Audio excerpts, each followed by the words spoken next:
Morena tātou, moa tarau koutou ko tai mai, ki tō tātou rā tuarua. Wētahi i āhua moeroa, hoi no tēnei, te whakaohoaho anō i a tātou i tēnei haoro te ata, i tēnei rangi pai huarere, ka tika ko tatu mai ngā waiwai o rehua ki raro i te atāhua o te rangi waho, me te atāhua o te rangi i roto i o tātou whatu manawa, i roto i te pō o tō tātou whare, o tira kua horahia, te whāriki, te takapau whāriki korero, o te matapunenga, o te kotahi, i tēnei ata, i tēnei rā. Koe no i mua atu i tā tātou tīmatanga, a te mea he hui Māori tēnei, i whakarohi ake au kia whakarerea ngā karakia Pākehā, ki rāhaki. Nā reira, kia au tātou ki ngā karakia o tāua tupuna, engari kia pono, kia māra. Tui ai runga, tui ai raro, tui ai roto, tui ai waho. Tui ai te here tangata, ka rongo te pō, ka rongo te ao. Nau mai te ihi, nau mai te wehi, nau mai te mana, nau mai te tapu. Paupaua ki roto i tēnei hui huinga, ara e ki ana he Ngākau Maori. Paupaua ki roto i tō tātou whare, paupaua ki roto i ngā whatu manawa, i ngā hinengaro me ngā wairua tainua atu, i ngā tīnana o ngā tāngata ko hui hui nei. Ko iei rongo, whakairea ki runga tūturu ofiti, whakamaua kia tīna. Haumi e, hui e. I tēnā tātou. Hoi no whakamohi no ake tēnei i a koutou, etahi o ngā huatanga e pāna ki te whare nei, ki te whiua tātou e ngā huatanga o te tai ao, me ki ake rā i ngā huatanga o ruau moko, ki te rū, te whenua, ki te oho tata tātou, ki te rere te oho tata i roto i a tātou, ka hui tātou ki waho. Ki tēnei taha Māui o te whare, ki reira, ki te marae areare, hoi no tērā hei whakamohi atu i a koutou, te wāhi ki ngā whare paku, koutou ka teino ka hono mai, rā kai tēnei taha, kai te taha matau o tō tātou whare, ngā whare iti.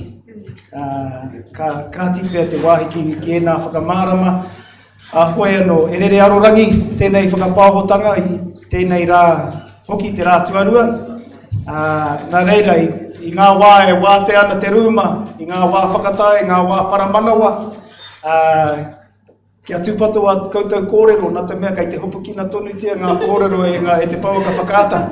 Nā reira me mutu tā koutou kō hemu hemu, haria ngā kō hemu hemu ki waho, tāri atu ki waho, ki reira korero pape ai.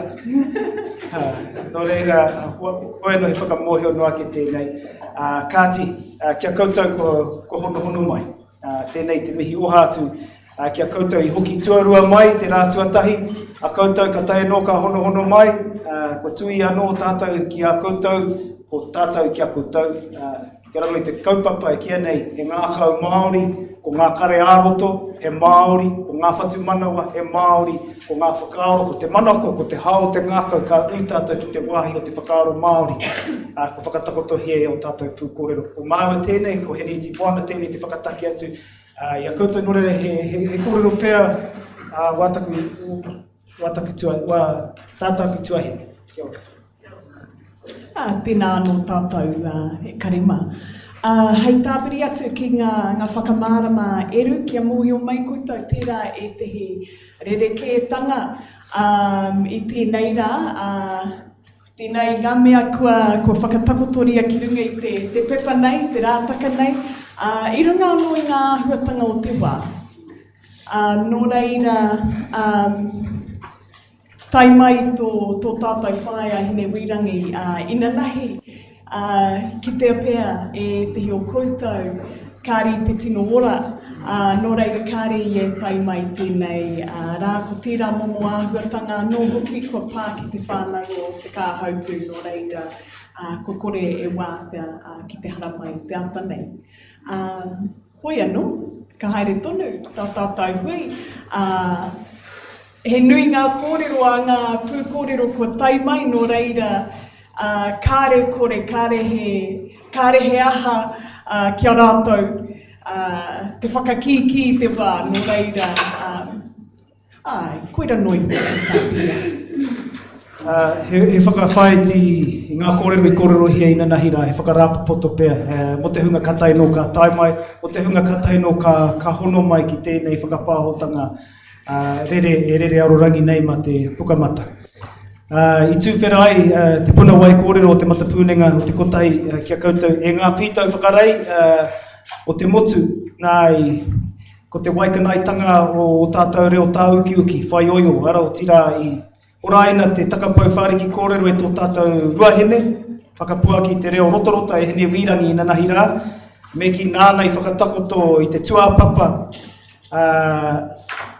me te whakawhenu hoki I ngā whitau o tēnei kaupapa I whakamauru ai te mamai me te pauritanga ki tōna reo auaha, te reo rotorota. Te reo moteatea ki etahi, nā wai rākatakoto me ki te horopaki o tō tātou rā ina nahira.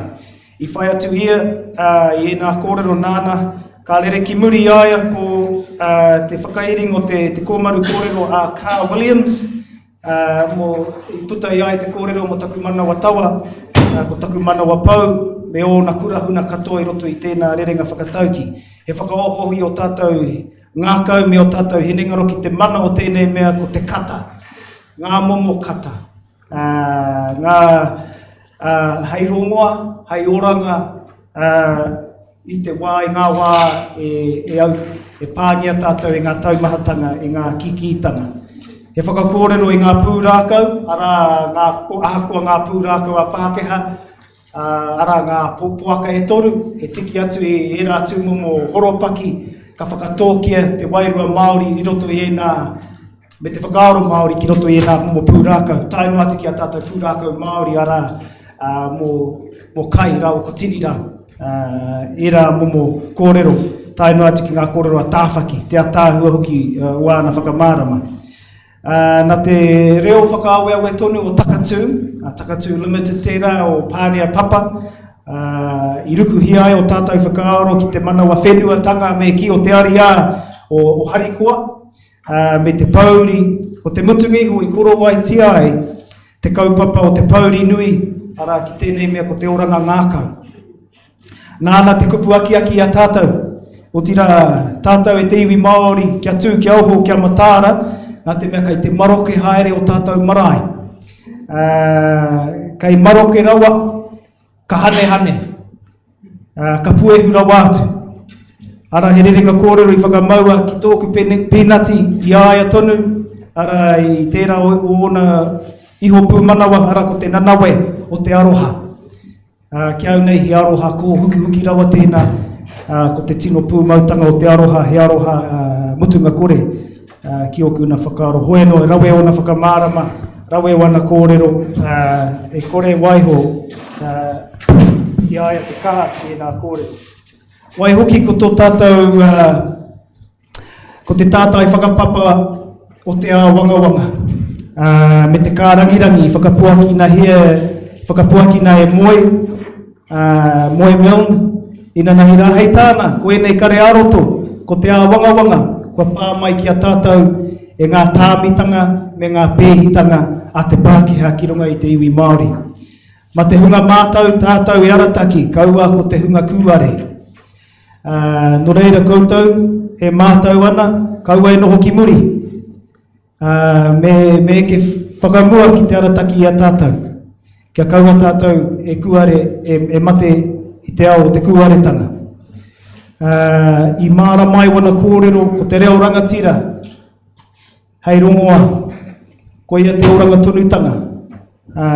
Ko te mārama hoki o te tangata ki tōna tuakiritanga e tia ho mai ko te hinatore. Ana kāputa kāora.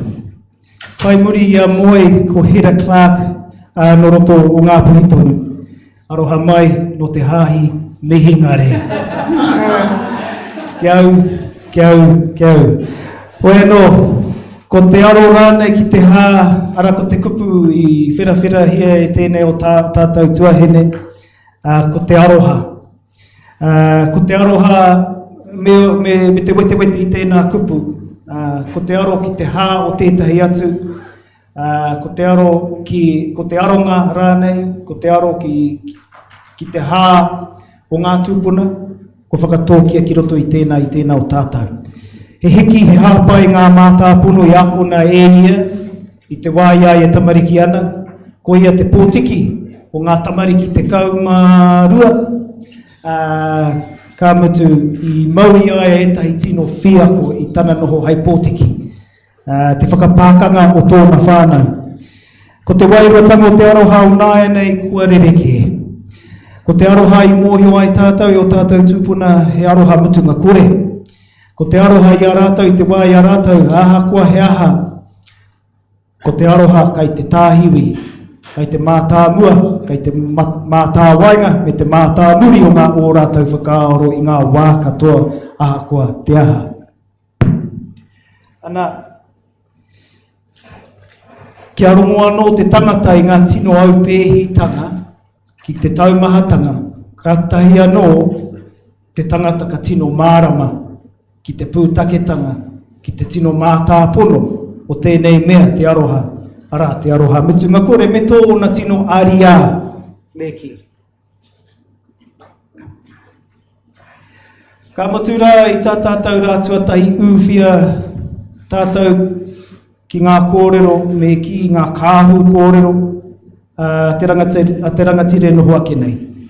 Me te hina Pouri hoki i whakawātea ia i tērā o ngā tangihanga o tōna pāpara kia haere mai kia tai mai e ki konei. Tērā taumahatanga hoki, nā rere te rangatira kai te rere tonu, te tai o mihi, o pari mai anō ngā mihi ki runga ki a koe, ki runga i te akau, o tō iwi, o tō whānau, o tō hapu.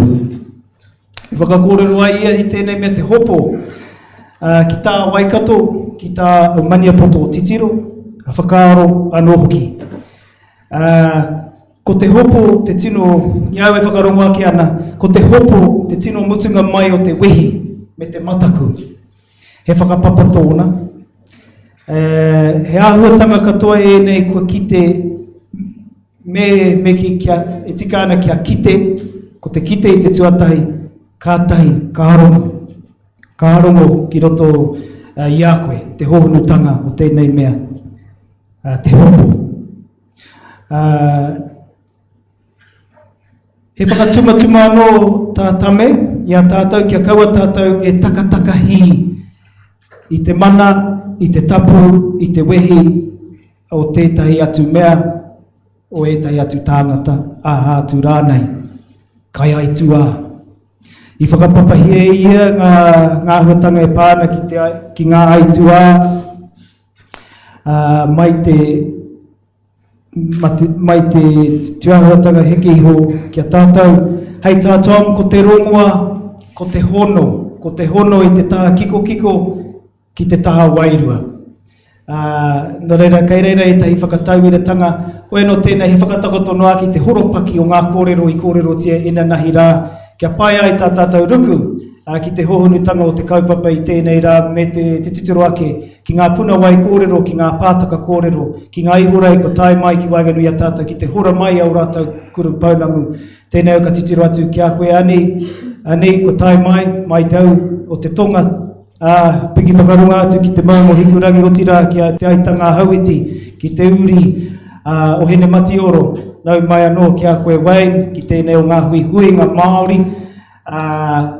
ka huri noa taku titiro, ki te iwi ko tai mai tēnā koutou, hoe no e pai pēr ka tuku nātu tēnei wahanga ki taku tuahene, kia hene i te moana māna e whakataki mai i tā tātou pūkōrero e haere ake nei. Kia ora tātou.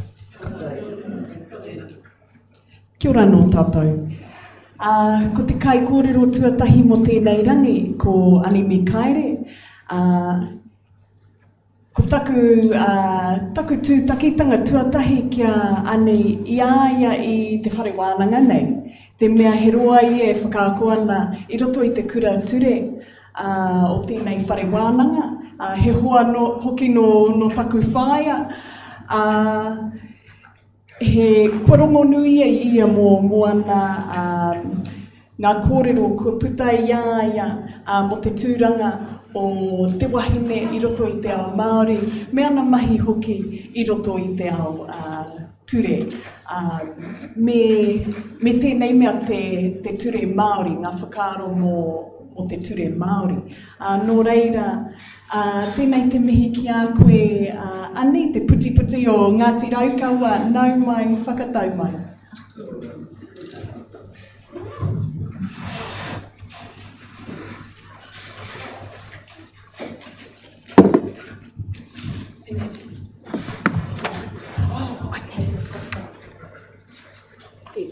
Oh, okay. Wari iai, te kuru moto mahi nai nei.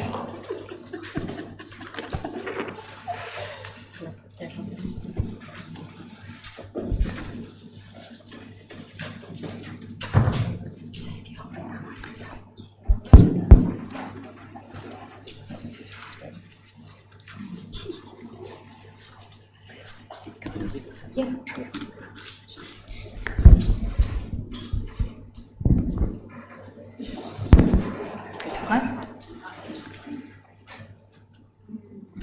Kei te pai, kei te rongo koutou. Tēnā koe initi moana, mō kupu whakamārama ki te minga. Ko ai tēnei e tuake nei. I te tuatahi me mihi ka tika kia Ngāti Wairere, kia Waikato nui tonu, he uri tēnei no tainui waka e mihi atu ana kia koutou katoa. Kei te mihi hoki au kia koe eruera, nāwi i whakarite tō tātou hui i te rānei. Me te pai hoki, te tino pai hoki o tō whakarāpopoto tanga, ngā korero, no ina nahira kia mōhio mai ai ngā mea ko tai tuamuri mai, tēnei ahau nei, kia ha ngā mahi no ina nahira. Tēnā rā koe. Tēnā koutou. I've been asked to talk about the concept of Whakama today, and it's something which I must confess I hadn't given a great deal of thought to until I received my invitation. And as some of you will know, when you receive an invitation from Leonie, the only possible response is, right? So I then had to turn my thoughts to Whakama. And what I realised was that ultimately it's experience, your lived daily experience, that brings us to an understanding of what we mean by the words that we use.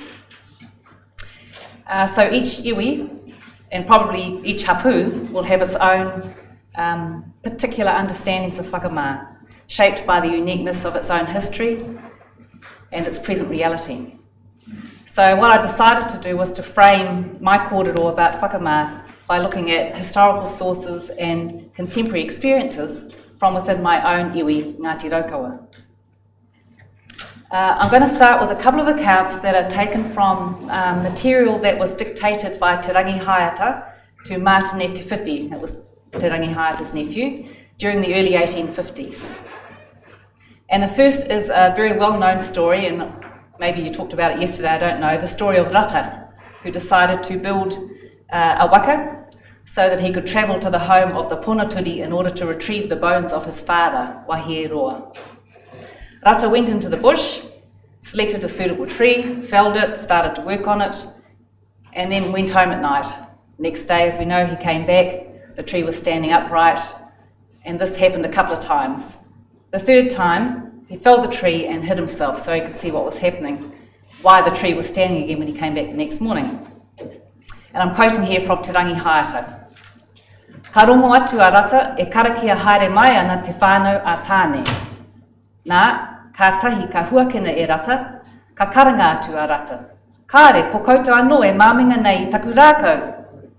Ka tahi, ka karanga mai te whānau a tāne. Nā wai koe i ki hei tua i a tāne ki raru i te whenua. Ka matea Rata i te whakamā.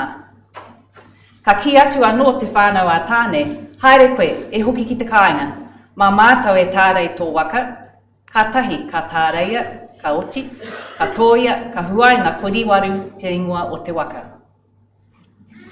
Now, just thinking about it, there are a number of aspects of this superficially quite simple story that I find pretty interesting. So we learn, for example, that in making the assumption that he could just simply go and take the tree for his desired purpose, Rata has caused offence. Indeed, we're actually told by Rangihaeta that Te Whānau a Tāne are angry with Rata because of what he's done. Ka riri Te Whānau a Tāne, ki tā te Rangihaeta kōrero.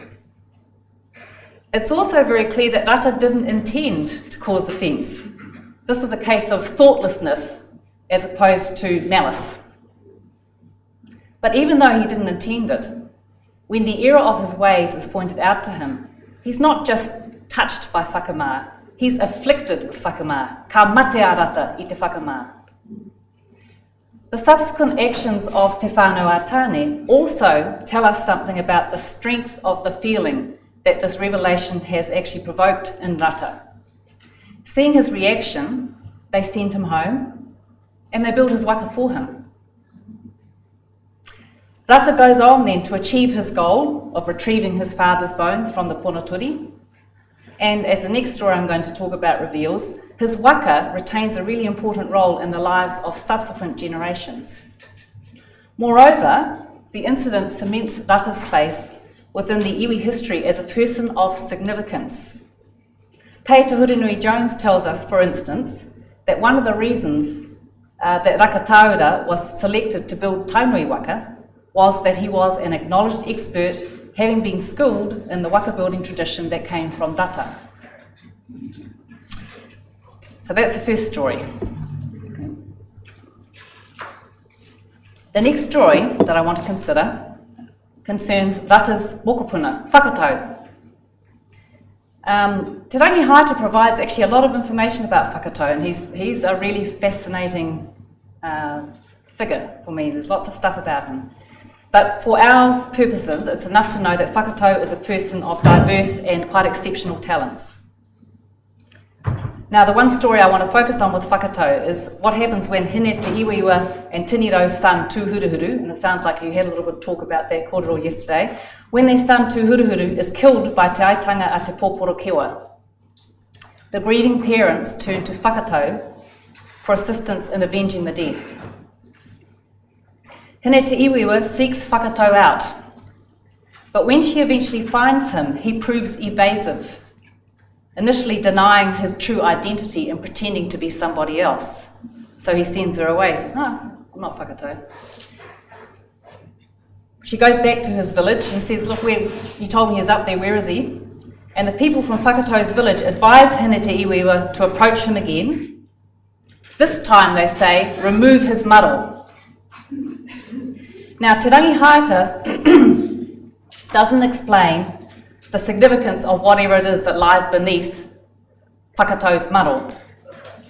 But in another version of the story, the people tell Hine-te-iwaiwa of certain distinguishing features by which whakatau can be identified. The mind boggles. But the story continues with Hine-te-iwaiwa approaching whakatau a second time, and I really quite like this. "Hoki anō a Hine-te-iwaiwa, ki atu ana. Ko koe anō koa a whakatau."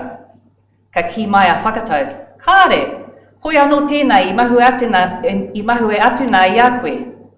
Kātahi, ka rere atu te ringaringa o Hine-te-iwaiwa ki te hura i te maro o whakatau. Ka mate ia i te whakama, ka mate ia i te whakama, ka noho ki raro ki te whenua, roa rawa te nohonga, ka pātai atu ia ki a Hine-te-iwaiwa. He aha te mea I haere mai ai koe ki au." Now, it's not clear whether the source of whakatau's whakama is what Hine-te-iwaiwa has revealed by removing his maro, or whether it's just that she's caught him out, exposing his deception and establishing herself as more than equal to the task of outwitting him, or whether it's a combination of both. I'm not clear what exactly is going on there. But it does seem, something that is clear, is that he is actually physically debilitated by the whakama, because until this point he's been flying his kite, and he sits down, and he is silent for a long time. So it completely overwhelms him. It's a long time before he can bring himself to speak. Once he recovers, however, he accedes to her request. He designs and implements a strategy which includes the use of his grandfather's waka, Rata's waka, and he single-handedly dispatches the entire iwi of te aitanga a te pōporokewa. on Hine-te-iwaiwa's behalf. That's another story. Park that up for a little minute. I'll go for one more story and then I'm going to try and draw some things together. The next story that I'd like to relate is from our more recent history, and it's during the time before my tūpuna left Maunga Tautari to take up residence in the area south of the Rangitike River. I should note before telling the story that I'm told that there are variations of the story involving different players and slightly different wording of what was said. What follows is the version that is subscribed to by the progeny of one of the actors in the story, my tūpuna Karawaputa. So there was a time, and I'm not exactly clear why this was so, but there was a time when Ngāti Raukawa, we were having a bit of difficulty avenging the death of a tūpuna by the name of Te Kotahi. Just couldn't seem to pull it off. Te Kotahi's nephew, Karawaputa, was sent to Kāwhia in order to seek assistance from Ngāti Mango, who we tend to know now as Ngāti Tuarangatira. Tuarangatira's son, Marangai Pārua, agreed to help. He said to Karawaputa, "Yep, okay, I'll help. Return to Maunga Tautari and wait there for me." However, when Marangai Pārua arrived at Maunga Tautari with a fairly small band of men, Ngāti Raukawa were blatantly unimpressed, suggesting, "Kare ngaro I a koe te hauhunga." Marangai Pārua responded with the now pretty famous, "He ti pō ke ao I taka mai I runga o moe atoa, ka ngaro ngā whetū. He wā anō e purapura ana tini whetū ki te rangi, ko au ko Ngāti Mango ki te whenua."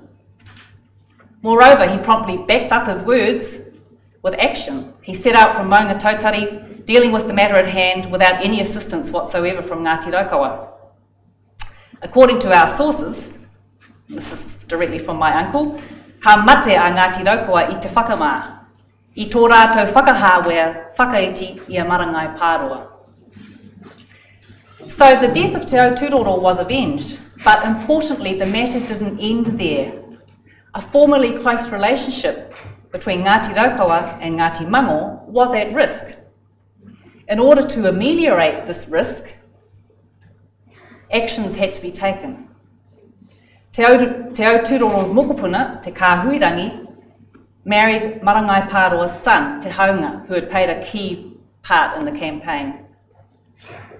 It is a union that has held an important place within the joint history of our two iwi ever since, as indeed has the incident that led to it. As you probably could have guessed, Ngāti Tuarangatira don't let us forget about it. It's something that comes up quite regularly, and it's cemented in our history by this marriage and what it stood for.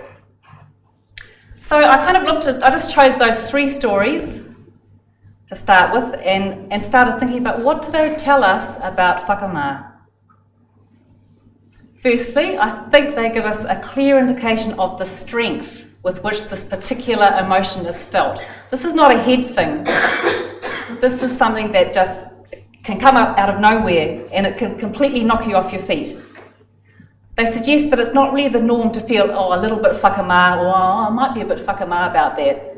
Whakama, when it comes, ka mate te tangata I te whakama. It overwhelms you.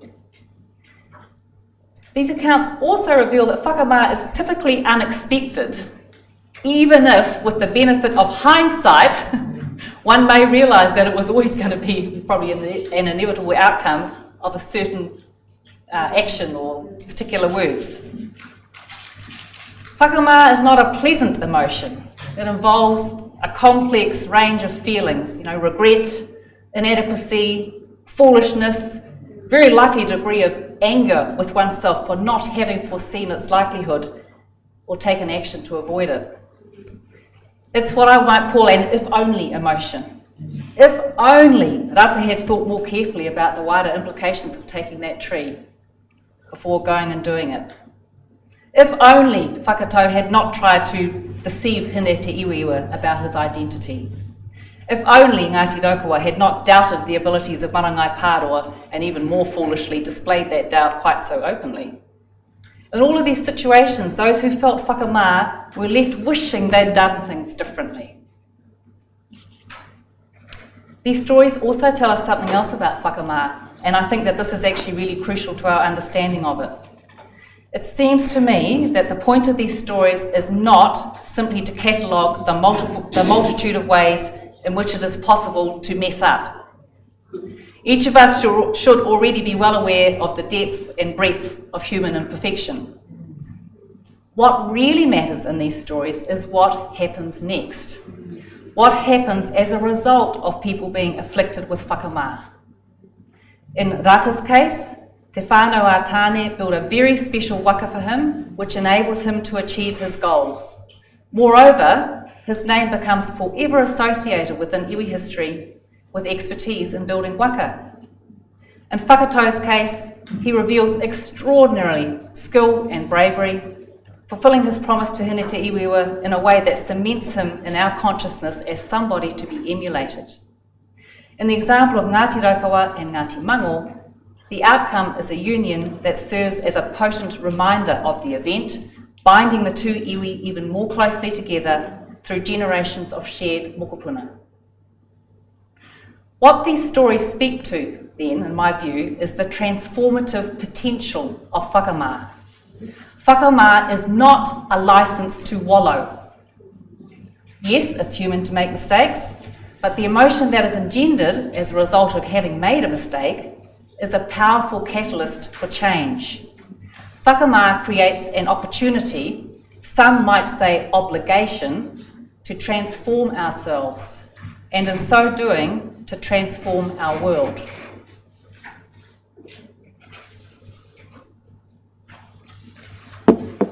Thinking about whakama in this way has led me to reflect on the much more recent history of my iwi. By the 1970s, over 130 years of relentless pressure to conform to Pākehā definitions of normality had left their mark on Ngāti Raukawa. The situation within the three iwi that we commonly refer to as the Art Confederation, Te Atiawa, Ngāti Raukawa, Ngāti Toa Rangatiratanga, Ngāti Toa Rangatira, who occupy that space between the Rangitike River and the Kukutauaki stream, which is just north of Waikanai. The situation within those three iwi was dire by the 1970s. The overwhelming majority of our land base had been wrested from us by dubious means. Marae throughout Aroha had been largely abandoned and were falling into disrepair. Te Reo Māori was in its death throes, and our children were being failed by the Pākehā education system in record numbers. Some have described our situation at that time as fast approaching cultural threshold, which is defined as the point at which, under the immense pressure of an outside culture, there is cultural collapse beyond which recovery and survival as a people becomes impossible. Driven to the very brink of cultural extinction, we eventually pushed back. In 1975, some of you would have heard of the iwi planning strategy, Whakatukuranga Rua Mano, which was adopted by the Art Confederation, and work began in earnest to reverse the ill effects of assimilation. The plan revolved around four goals: restoration of our marae, revival protection of te reo, development and retention of our people, and the reassertion of rangatiratanga. Revival of te reo was central to the plan. By this time, by the 1970s, the warning signs in terms of our reo had been there for many, many decades. I was interested, for instance, to see that in 1936, Tā Āpirana Ngata played a pivotal role in rebuilding the tupuna whare Raukawa in Otaki. At that time, he made no secret of the fact that he had championed the project as a means of encouraging Ngāti Raukawa to retain our reo and to find a recovery of our self-respect by focusing on the need for cultural revival. This is 1936. I was actually quite shocked to read this. Despite this valiant attempt at sparking a cultural renewal, a study conducted during the 1940s found that most Ngāti Raukawa people within Otaki were resigned to the fact that Te Reo Māori was a dying language. Some of them even were going so far at that time as to predict that the practice of holding tangihanga was going to die out within the next 10 years. My father was born in 1927, so he grew up in Otaki, immersed in this feeling of inevitability about the demise of Te Reo Māori. He and his siblings were raised by Māori-speaking parents who made a conscious decision that their children would only speak English. My cousin, Miriam Selby, has written some bits and pieces about this. She points out that for 50 years or more, Te Reo Māori was not spoken within the homes of our whānau. As a result, our generation was born into homes where it was actually believed that Te Reo Māori had no value and that it would in fact prevent us from getting ahead in the world. Not only did it have no value, it would hold us back. Now, I want to be clear before I carry on that I am in no way presuming to judge my grandparents for their decision. Both of them were born in the 1890s, and we all know what was happening in the 1890s. The extinction of Māori as a people was being confidently predicted. So they were doing what they felt they needed to do in order to give their children any chance of survival. And at that time, striving to succeed within the Pākehā world was the only prescription for survival that they had. So I'm certainly not criticising them. If not for them, I probably wouldn't be here today. But the point is that by the 1970s, with virtually an entire generation of parents having made similar decisions about the value of te reo some 30 or 40 years earlier, the Art Confederation, Ngāti Raukawa in particular, faced the prospect of cultural annihilation. Nobody under the age of 30 could speak te reo. Fewer than 5% of the adult population were able to converse freely in te reo, and those who could do so were dying off at a frightening rate. Many of my father's generation suddenly found themselves in their 40s, confronted with a rapidly dwindling paipai and utterly incapable of stepping up to fill the places of those who were passing on so quickly. And when I say utterly incapable, I mean utterly incapable. They were well on the way to becoming the first of the lost generations that Miriam Selby has described. Identityless, apologetic, confused, angry, and embarrassed as a result of their cultural ineptness. In 1939, Ngata had observed that there was nothing worse than a person with Māori features unable to speak the Māori language. And by the 1970s, this was exactly what most of us had become. Now, the reason I have chosen to dredge up this really painful recent history is because I remember, as though it were yesterday, the whakama that my father's generation carried for their lack of knowledge. I suspect that the enormity of it very nearly paralysed them at times. Now, as someone who has failed to live up to what could fairly have been expected of me in terms of my own competence in te reo, I have an inkling of the feelings of inadequacy that must have plagued them, particularly in a forum like this, surrounded by people for whom te reo comes naturally while I continue to express myself more readily in the language of the coloniser.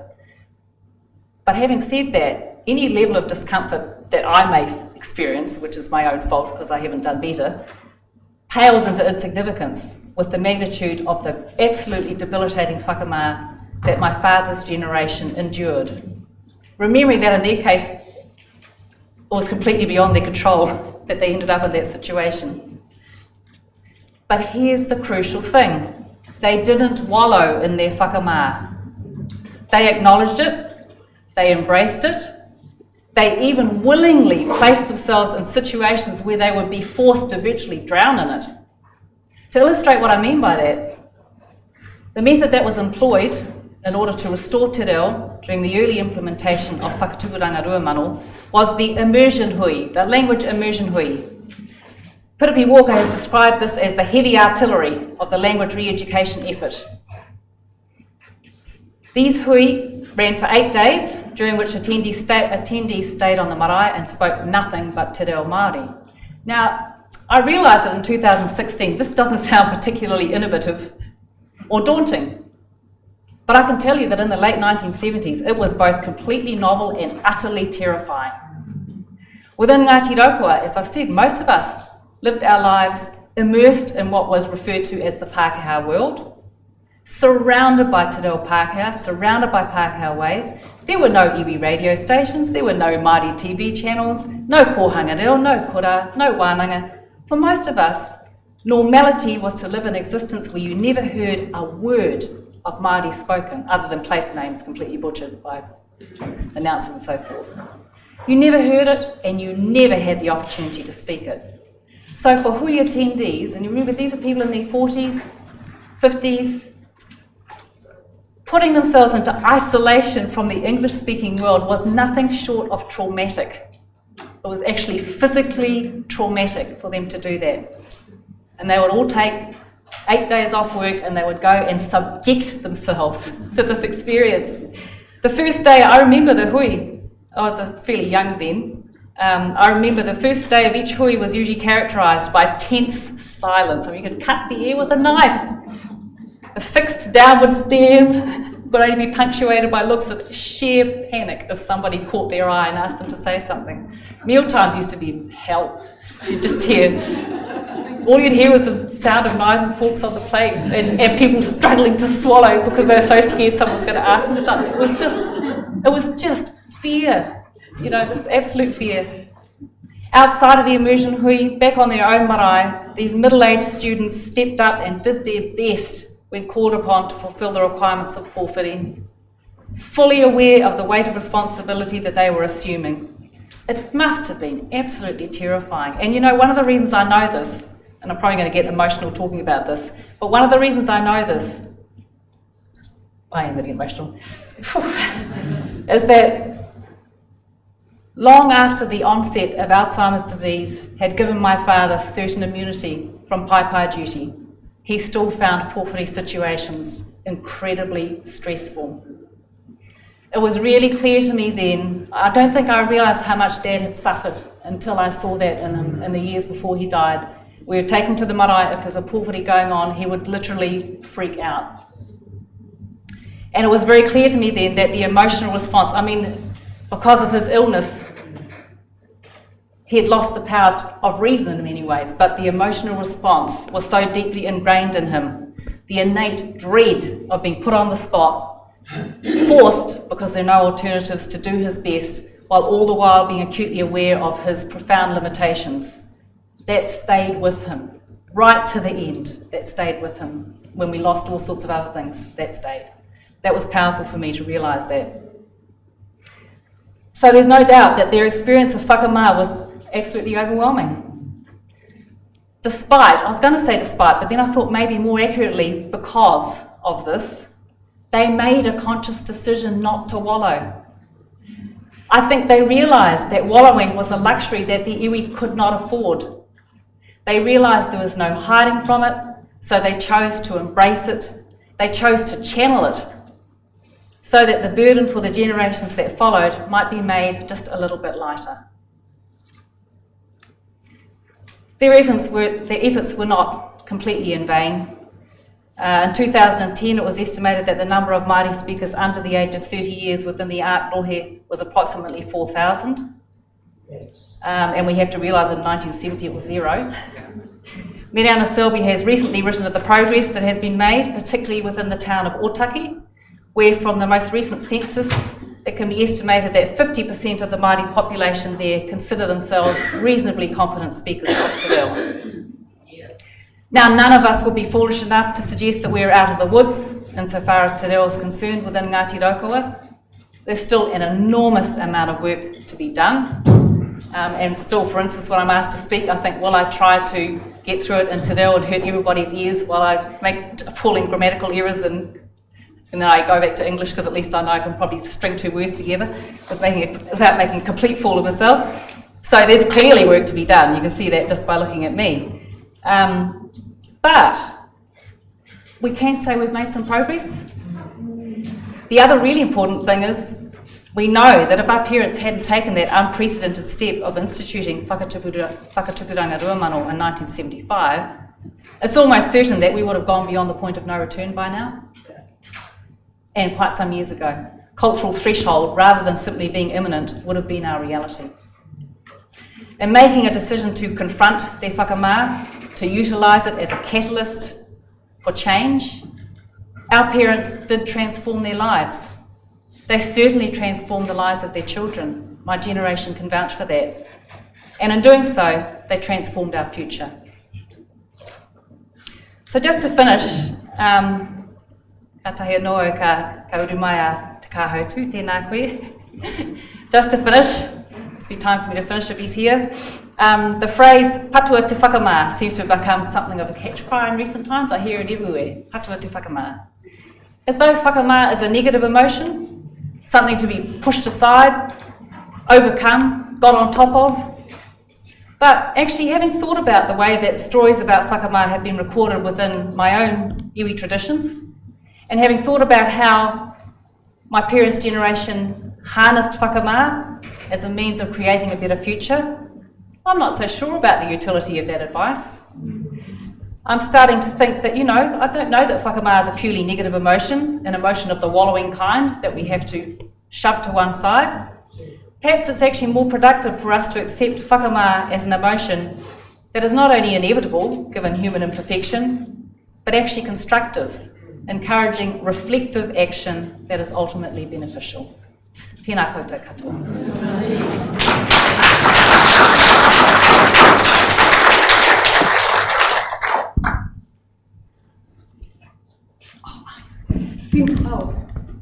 Tēnā rā watu koe ani i nā whakamārama au. He nui ngā koranga kei roto i o kōrero. E mi haro ana hau i tō ata whakawete-wete, tō ata wete-wete i ngā kōrero a te rangi haiata. Me o whakamārama mo te āhua ki tō iwi. Te whakamahi i tēnei mea me te pitomata, kei roto i tēnei mea te whakama. E hara i te mea me noho te tangata i roto i te whakama, i roto i te pōuriuri. Engari, he pitomata kei reira, e putai te tangata ki te ao mārama. E whai oranga anoa i te tangata, e tutuki ai ngā wawata o te tangata. Nō reira, kanui te mihi ki a koe i nā kōrero katoa i whakatapotoria e koe te rangi nei e ane. He koha tā mātou ki a koe, kei te hiahia ai ki te whātu i te koha nei ki a koe, he iti nā te aroha. Mai te paki-paki.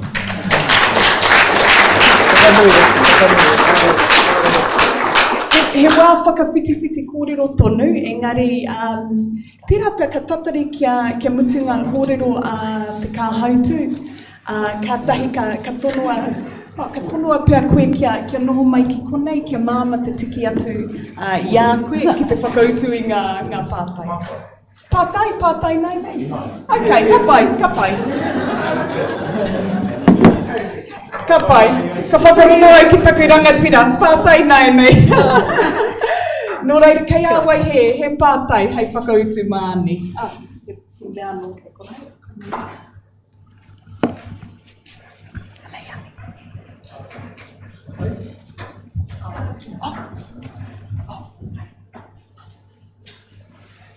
Kia ora whaia.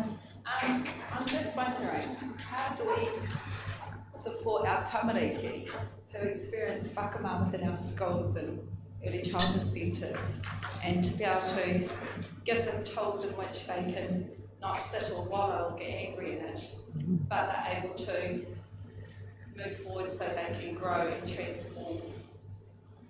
Yeah. I love question time. People always ask such incredibly difficult questions. And you would think that with 4 children and 4 mokopuna I'd be an expert, but I'm not at all. I guess one way of helping them might be to acknowledge or to share with them the fact that it's normal to feel whakama about things, and share some stories about sometimes when we've actually gone through the same sorts of things and how we've dealt with it. And maybe, I don't know whether kids would be impressed to know that mai rā no, koinei te mahi a ngā tūpuna,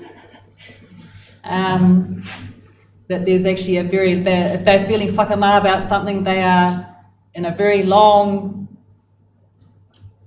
warm, throbbing line of humanity who have been through the same stuff and who will continue to go through the same stuff in the future, and that it's part of learning and part of figuring stuff out. I don't know that that really helps kids, but I don't know that I've got anything better either. Aroha mai.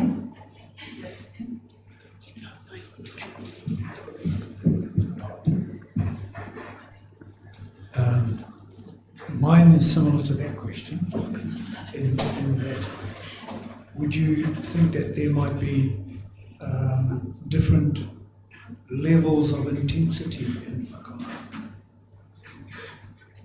Or is it all just one big emotion?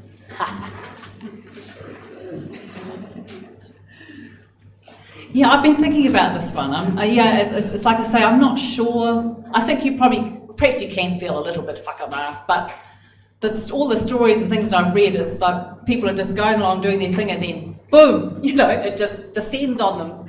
They don't see it coming. As I say, often with hindsight, they think, should have seen that coming.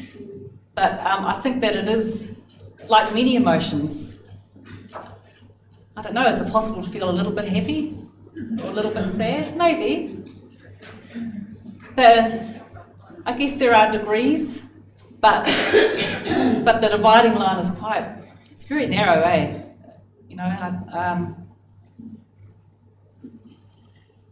I'm not sure. I think in theory it might be possible to have degrees, but doesn't make it any less real.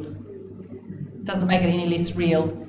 And if you're feeling an emotion, it might not feel as intense, but it can flip into intensity in a moment. Yeah, it's not something you can kind of categorise off and think, well, I'm just feeling a little bit whakama about that, and I'll just carry along here. I can handle that. But yeah, it's kind of something that the waves might come when you least see them coming. I think that's kind of the whole thing about emotions, though. It's not a head thing. It's probably the same for all emotions, I think.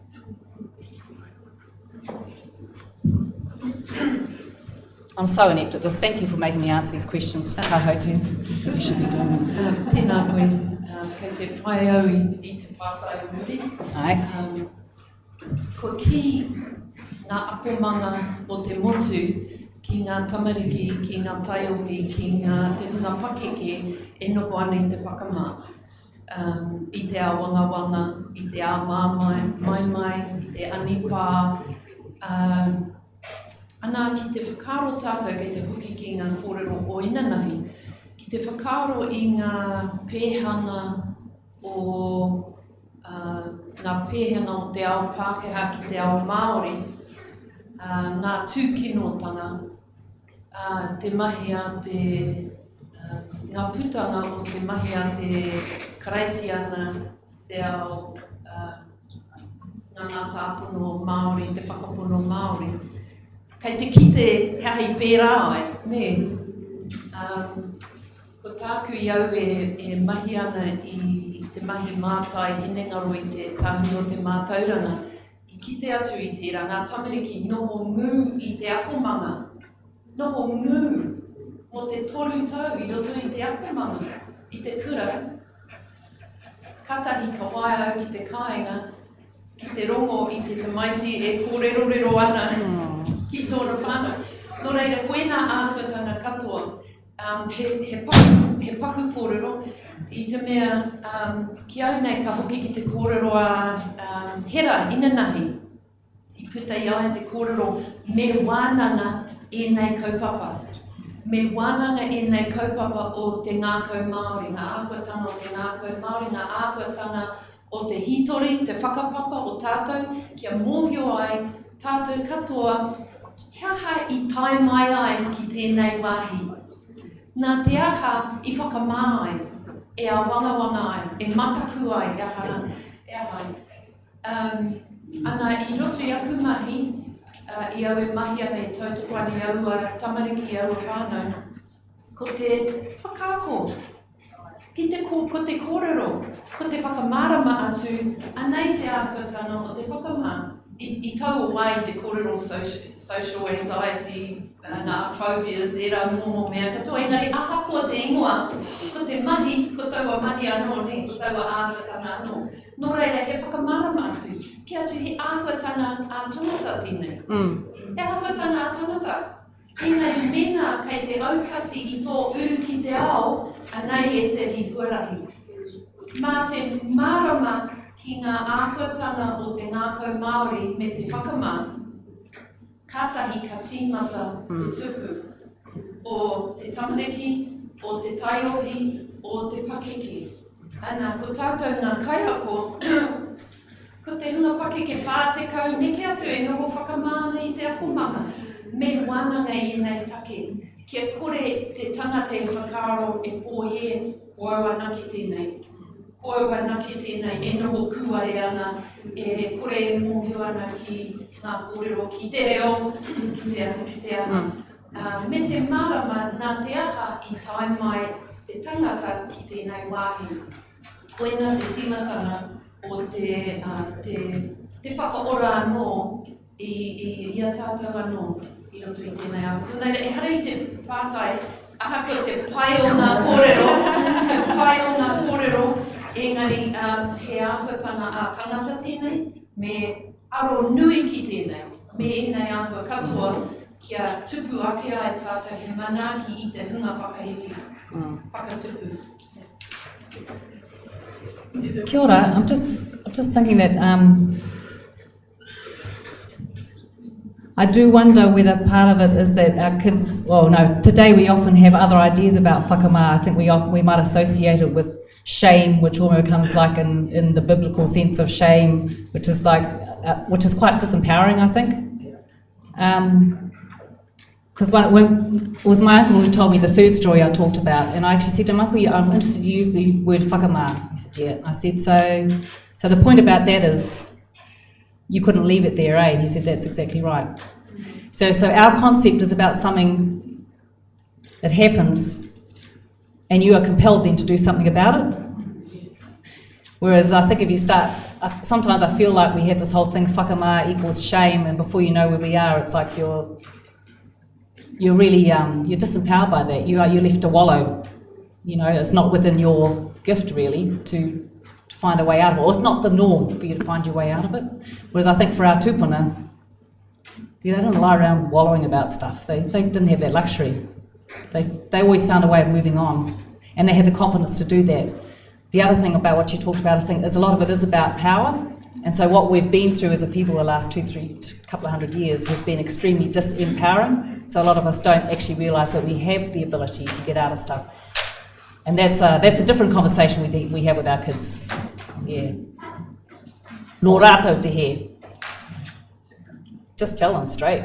It's not our doing, but you know, we can still fix it. Don't believe what they tell us that we can't do it. Different conversation, I think. Kia ora. Sorry, we are just about using our time. That's okay. And actually, I want to pick up on what you just raised around the kind of biblical notion of shame.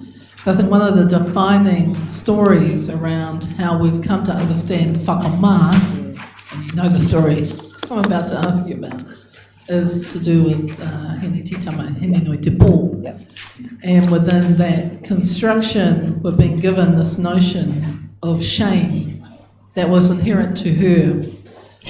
And yet that is an ultimate transition story, right, in terms of taking control. So I just want to, and I know you've written about this in your endure too, just a little bit about how you see the impact of that way in which that purakau has been dominated by a colonial version, and ways of moving beyond that, what we need to do to move beyond that kind of understanding. Oh, kia ora, Leonie. That was the other whole angle that I had thought about taking this korero on. How did you know? But no, I didn't have time. Yeah, I think the korero about tāne and hine-te-tama is really interesting. And then, yeah. Gosh, I don't know where to begin, really. There are a few things that are going on there. When I did my MD all those years ago, it was actually a ngāpare that said to me, And so, why is there something wrong with that? She actually really challenged me, and I just couldn't cope with it. Why is there something wrong with what happened there? And I think what she was challenging me about is that if your story of creation starts out with a single pair, it's like Te Rangihiro said, Māori didn't have a convenient land of Nod to conjure up, other partners to carry on creating humanity. So if you start with a single human pair, Adam, Eve, whoever, obviously you're going to have incest.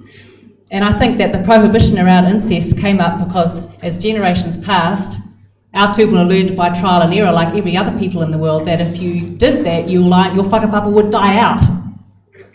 Like it was a practical thing. It would die out. You couldn't actually do that. And so then they had to have a story that explained, in other words, made it a prohibited activity. But it was actually about continuing the bloodlines, continuing the whakapapa, full stop.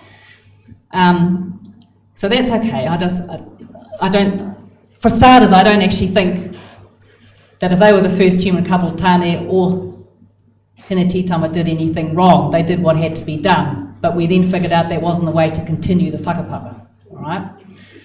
So I'm not even sure if it's something that Tāne should have been ashamed about. But one thing I'm really certain of is that it wasn't her shame. The thing that always really bugs me about the story, most of all about that story, is that Hine-te-iwaiwa, in her shame, fled and hid and went to the dark side, whatever. Now the thing is, what is that? If this is meant to be a story that tells us about appropriate behaviour, and I accept that it is, because we figured out that incest is not a good thing, it doesn't serve us well. If this is about to be appropriate behaviour, what is appropriate about saying that the victim in this carries the shame and has to run away and hide? How is that a positive story? That really bugs me. And as Leonie has said, in fact, it's not about that. It's about the fact that she makes a decision. Was she ashamed? I don't know. Was she angry? Probably. I would be angry if I hadn't been told something really important like that. Was she angry? Did she feel betrayed? Possibly. But the thing is that she did something about it. Again, if it was Whakama, she did something about it. She used it as a catalyst for change. She transformed herself. She transformed what happened for her mokopuna. Tainoa ki tēnei rā. And it's actually a powerful story, not a story about her being rendered powerless by some guy. Which, I don't think that's what that story should stand for our purposes at all. And I do think it's really interesting when you're thinking about the whole Christian ideas about shame and what it does to us. I came across this really interesting story in the Bible. I'm not really a Bible person, but I recently had to do some work where I actually had to look into it. And there's an amazing story in there in Ezekiel. It talks about, it's incredible. It's about, Ezekiel is trying to tell Jerusalem that they have to have one God, not many gods. And he has this whole story. Jerusalem is likened to a young girl. She's born and she's left in her own blood in the paddock somewhere, and God walks past and decides to save her. And he saves her and he raises her. And then as she begins to sprout breasts and pubic hair, he takes her. And then he makes her beautiful, gives her clothes and things, but you know what? She just has to sleep around with other men because she doesn't want one God, she wants a whole lot. There's this whole incredible thing about what he's going to do to her because of that. He's going to run her through with swords, have her stoned, throw her back to all the people that she slept around with so they can do whatever they want. He basically talks about all this torturous stuff he's going to do to her. But here's the kicker. At the end, and in the end, I will forgive you and I will be kind again. And you will shut your mouth in shame at what you have done. That's the final line. Because when I was doing this Whakama talk, I started looking at that and thinking, wow, isn't that an interesting take on shame? Compared to, say, Rata. Wow, what a contrast. Kei te riri mātou ki a koe, nā waiki. But then when he actually realises what he's done, mā mātou tō waka i tāre. Very different dynamic. Yes, I think there is a lot. Thank you for asking that question, Leonie. I think I've garbled a bit. But yeah, there's an awful lot in there that I think we need to think about. And the biblical notion of shame, I think, has certainly infected some of our ideas about whakama.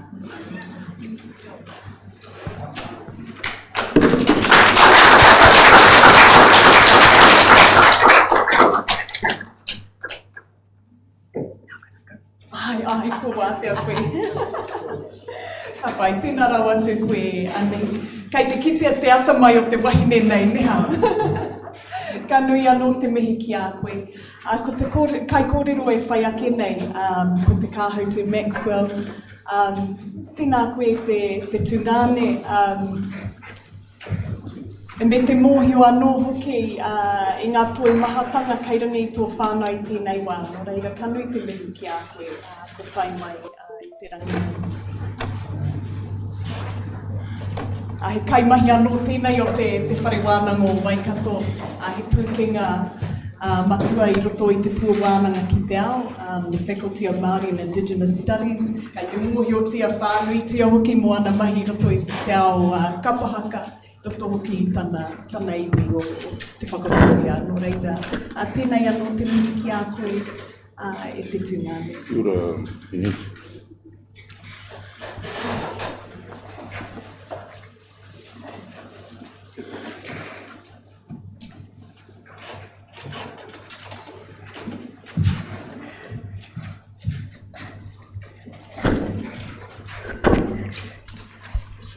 Koe nei te kaupapa hoa mai hia leauni I te tuatahi. Pai ka mea ke kāti māku e kōrero mo te Whakama. Ana e tori wiki a hau e ngaruana e Whakama nōku ka huri au ki te kaupapa I hoa mai tuatahi chia. Koe nau e mea whiua nā pātai ki ani, tēnā koe e ani.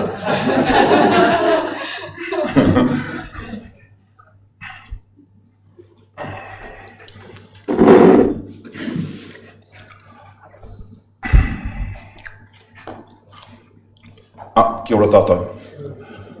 Ko hui mai nei tēnei rā.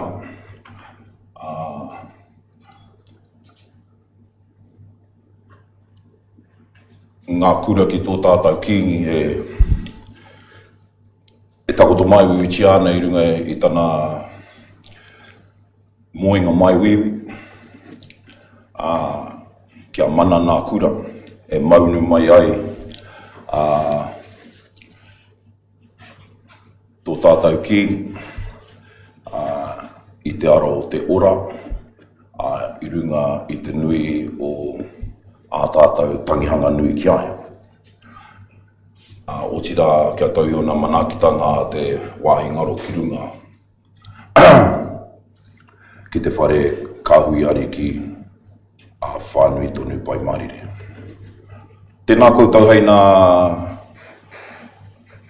ti whakarongo kōrero, tēnā koutou hei ngā aua whakatere taniwha. Ko te kāhau te tēnei, taku kaupapa ko te mamai. Pai tēnei.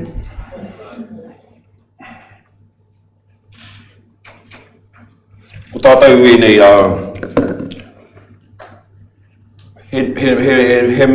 he mahana momo wehenga o tēnei mea te mamai.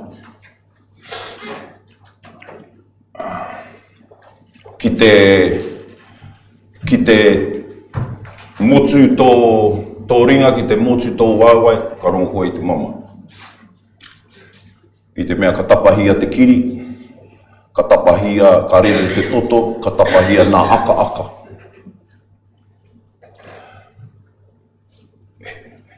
He mamai tērā. Ka mamai koe ki te kore e whakawhiwhia ki a koe a tētahi mea I tūmanako nui ti ai e koe. He mumu mamai anō tērā.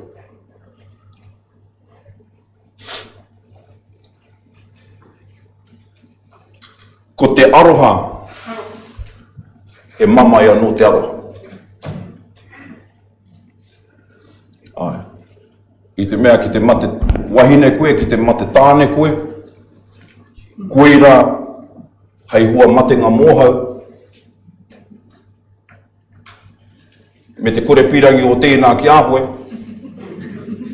Kāre koe mamai I tana kore pirangi ki a koe, ka mamai I tō aroha nui ki ai.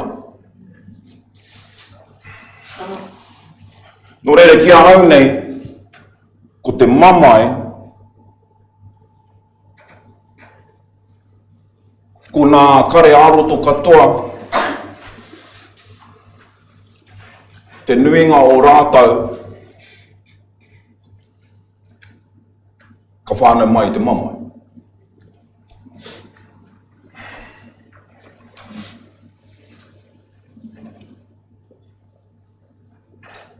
Ko te Pouri, he mamai.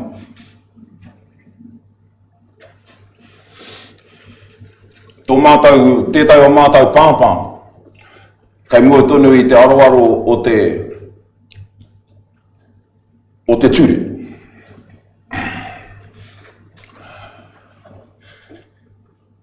E whakai ana ia, nāna i tahu te whare o tana iramutu, te tamahine a tana tuahine. Moio katoa mātou nā te tama. Engari kai te ki te krauara nāna i tahu. He mataku nōna ka mate tana tama i roto i te herehere. Tāku ki taku pāpā, tukuna te taurekareka ki roto i te whare herehere. Hei utu mo tana mai he. Hei a mā tātou, pēnā ka noho ka whakawahine ia, e te preitini o te manguru kai roto i te whare herehere. Engari ko tō mātou pāma, ko oti ke kai te kōtitanga tua whātanga tēnei, ka whakatauhia e te kaiwhakawā he au te whiu. Ana tō mātou pāpaka kua e tangata rongonui. Te pūkorero, i runga i ngā marae, katoa, te whakatohea, Ngāti Parau whakatohea, tā whananga panui, ngai tai te whakatohea. Puta tunu i roto i ona rerenga ki roto nai tūhoi. Puta i ngā marae o mātātu, pakaru mai ki kone, ki te kingitanga. Ana kua, ko te iwi, ko tahuri tuara rātou, i te mea ko rongo rātou te kōrero nāna. Ko ngā pakeke kua parea o rātou tuara, ana ko te karauara, ko Whakama, kua mauhere āia i roto tonu iai anu. Ko kore e puta ki waho, i te mea he kanohi ki te ai i roto i te tirohanga kanohi. I tai atu ai ki tētahi hui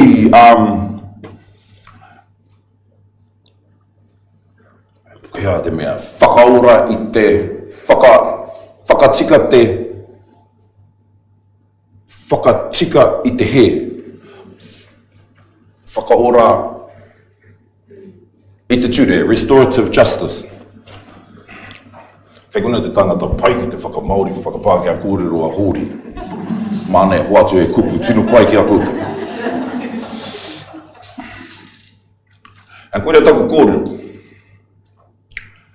Kei te whakamā te korau. Kei te whakamā te koraua, kei te whakamā tana whānau, kua pakaru tana whānau. I te mea ko tēnei mate, he mate heke, ki ngā uri whakaheke. I te mea ko taku tuahine, nōna te whare, ko wana tamariki, kai te taki i te riri. Ana, ka heke ki wārātau tamariki, ki wārātau mokupuna, haere ake nei, i te mea tō rātau kōhanga, kua ngārihu. Ana, ko whakamā te whānau, ko whakamā te marae, ko whakamā te hapu, ko whakamā te iwi, nā iwi, tainua mai nei ki kone. Mea tau, e rite ki te rū i kai kaura. I rū atu i ko, i rū mai i ko. Pērā no te kraura. Nō reira, ko te whakamā, kai runga i te kraura, hei āpiti ki nā kōrero a ani, he mamai. Ko mātou katoa kai te mamai. I runga i ngā mahi taureka-reka, ataku taina. Nō reira, ko te whakamā, he mamai anō hoki. I te mea ka mamai koe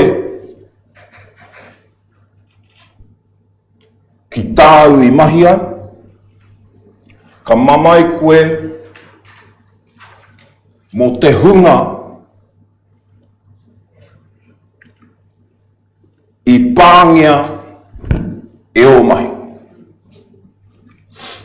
Orere, ko te mamai tērā, ko te whakama tērā. Ko te Pouri anō hoki, he mamai. Anaya, e Pouri nei mātou, mo tō mātou pāwha. He mamai tērā, he mamai nui. Nō reira, te nuinga pēr o nā Kare-ā-roto, he whare tōna, kai roto I te whare o mamai. I te mea, ko te mamai he nui o na wehewehenga. Ko te koa pēr ka anō hoki waho. Ka mamai tātau I te tino harikoa. Kare moe mo I tērā. Ai, pēr nera. Ka tino harikoa au I te. Nā tēre. Yeah. Ka mamai pēr I te mea, ka mamai nā maihara. I te nui o te wā e te tēnei I tōkua. Ai. Ka rau e mamai pēnā ka I au te loto.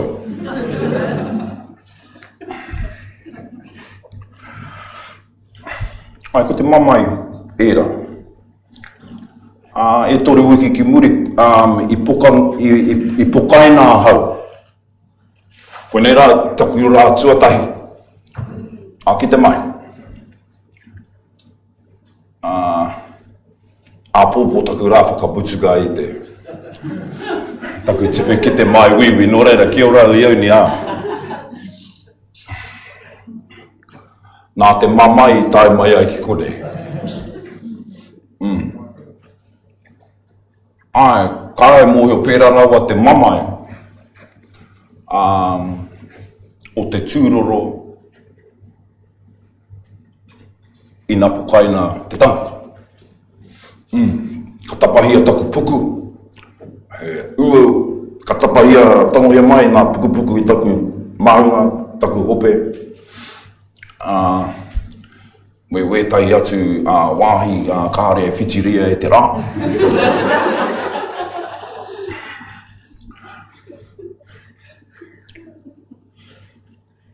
Engari he mamai.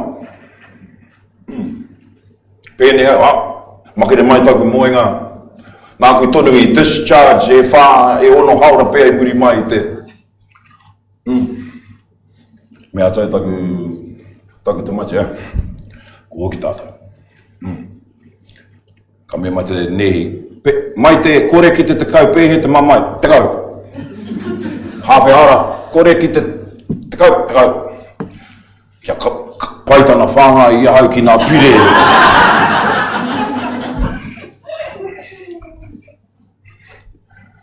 Ki ngā pire nui te kaha. Kia kore ai ahau e rongo I te mamai. Muri mai pēr I te waru o ngā pērātanga. Kai runga atu I nā kapua hau e rerea.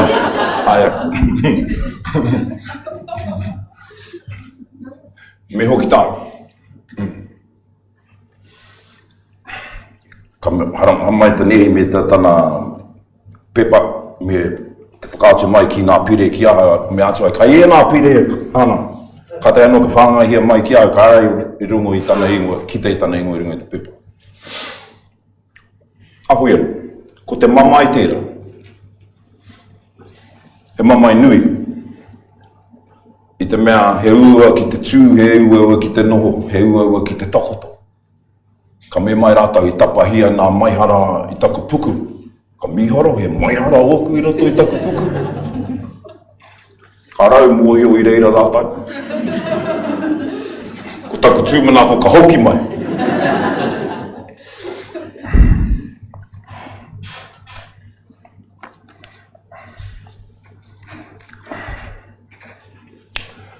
He mamai poto o te mamai roa. I te tau 2019 i Whiringarangi, te marama. I tāngia taku kanohi ki taku moko ipurangi. Te kaumā waru hao.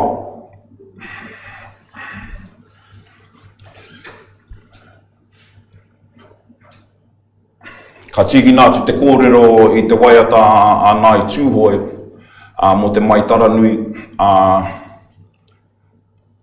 nā wero koe i patupatu.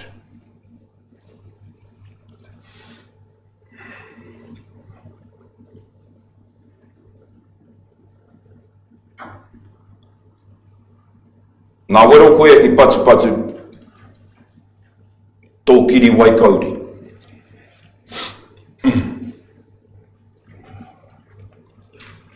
I whakaaroa hau.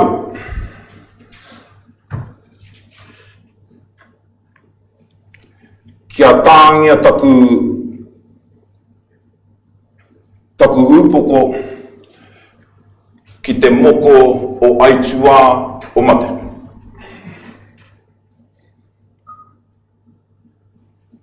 I whakaponoa hau me eke ngā tikanga o tātou tīpuna, aue ho mai he mata kia hai au. Aue tēnā haka apakura Ngāti Porou. Kia kotia te kiri iwehe ai tāu ai nawa. Me ke rahora. Me rere te toto i taku tirana. Te rape kāe ai te mamai i te rongoa hau i te rawa.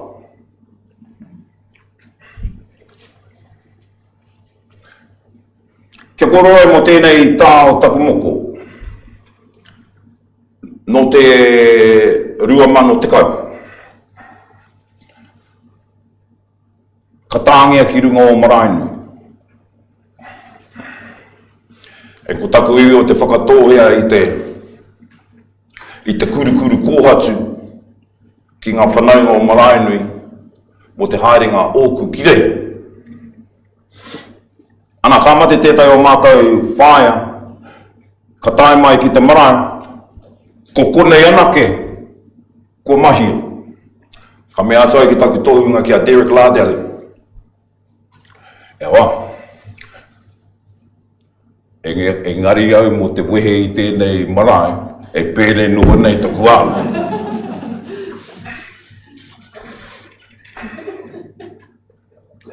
Ka kōrero nā Māori mo te hawhe pai o nā mai. Arai pirangi kia eke ia hau he kōrero hou he kuata pai ke. Anō reira nāna i whakawhārite ka whakahokia mai ki konei, ka motu i konei, ka muku atu te tiriwhana werame. Ka roa māo ko Derek e wānanga na moahia, whakaoti ai tēnei.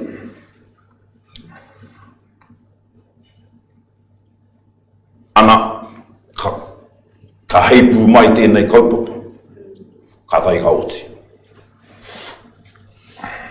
Ai he mamai te moko. Te tangata e ki mai, aha kua kaihea te moko, nera, kia ora, Wayne. Kai te kōrera he mamai te moko. He mamai te moko. Te tangata ka ki mai, Kare te mamai. Kia ora ki ai.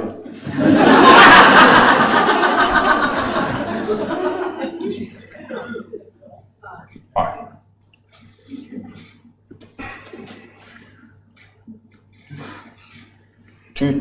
Rua mana māware, nāna tēni. E ngā mautere o i pangopango. I reira mātai me whangārā, ko whangārā te whakaihu waka o te matatini i te rāwa. Ana i pāngia te tira o Aotearoa ki te mate torohi. Kua koera te reo hou o te iwi Māori i reira, ko wana haka. Nō reira, ko taku i rāmutu te tākuta ko Rachel Thompson o te kā. Nāna i whakahōhipera o mātou rūma. Kua atua i taku rūma rāke nā tūpau me nā pēke e tautau ana. Nā tūroro e mana wa kiore ana. Nō reira kāre he wāhi mōku hei takoto. Aki te moe. Nō reira, ka whakahua atua hau ki nā mea o Fiji, me hāmoa ake, i te mea i hāmoa Amerika nā mātau. Nā rātau a hau i ako i kura i roto i te wananga o te unu kāwa. Ka whiti mai tēnā, ko tāku mai he whakakau i nā karau i nā kuia, whakanoerunga i te pahi, hari atu ki te wāhi, kai reira nā mahi toi. Kua awa nake te mea kāre pāngia i te mate torohi. Taku whakapai, nā taua kura. Nā mahi kāwa. Nō reira i te haurangi tonu au i tētai ai, ka mea mai a teo kia hau, mana tēnei.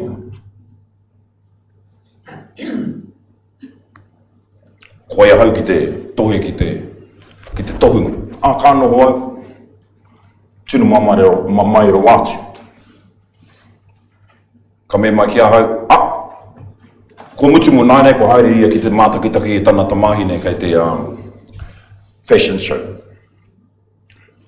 Kare tonu nei o i tēnei wā. Kataika mai tēnei, i nā moana o horomona, katai ko tēnei. Nāna katoa waku tā katoa. Ko taku tinana tana kanuwehi. Nō reira kei te kiau, ko te moko, ka rongo koe i te mama. I te mea kei te tapahia tō kiri, wera me katoa. Ka tae e koe ki te ako i tō wairua kia rere, engari ko tō tinana, ka rongo tonu. Koe nei tēnei mamai poto. Hei utu i aku henga, i aku warewareta. Hei pāpā, hei matu. Nō reira, te aroha tēnei, kai roto i te whare o te mama. Ai. Ana, ka whakarite Derek te rā pirangi au kia mahingia i te rā ka rua te kaumātai taku kōtio. Ngari me mai te kau aneke. Koere te māramo o tēnā tohu. Ko te wiki o mua. Kia mate ai taku pūkoro ki te mai nā hākari erua i te wiki kotahi. Engari māna mai ia kia wehe mai. Tēnei kia wehe mai anō hoki tēnā. Ana, ka tīmata ia ki te waituhi. Tāhi au ka rongo i tēnā pene, rere pene ana. Anto, kai te mea ia i nā ira, pene kai te line up. Māmuri kimu. Tāhi ka ia ka tīmata te toro, tahi koru, Pinki koru ne. E takoto ana me te whakaaro. Hai te ao ki tēnei Māori. Ko ai ahau. Ki te tohu atu, ki te tohu. I te mea, nā kiri mea, nā moko katoa, kārau mea me pēne me pēra. Ai. Ko te tuku i te tinana ki tō tohunga i runga i te whakapono. Ai. Nō reire pēra, waru, te kaumā waru haora, e mahingi ana. Engari ko tērā mamai, i mutu i te kaumā waru haora. Ai, i mutu i reira tonu. Ana, ka te noe ko marangāki i te moinga nei i ara. Kai te kōhatu taku āhua. Looks stoned, eh? Ai, engari tērā kōhatu e kōhatu wairua. Ki tau nā tāngata kua tā moko ngia o rātau kanohi te aranga ake, ko pēra te aho. Ko tahi rangi rua rangi pēr, ka tahi ka wehe mai tērā. Ko nā tīpuna pēr. Ai. Ana rua aura pēr rāna moko puna. Kei runga i au koro kai te miri. Engari, ko tērā mamai ka mutu tonu i reira. Ka mutu tonu i reira. I te mea. Ko te mamai roa nei. Ane, ko tēnei. Iri te ki a tātou i tērā taipakeke. A tāhua. Pī ki te waha. Mōheo ki nā mea katoa. Haututu, wera mai katoa. Tamariki pake mai i runga i te pā. Engari he kōtiro mai wiwi. Mai te wā i tīmata nā werohanga mo te meningitis. Werohia ia i te kura. Kāre, kia ora.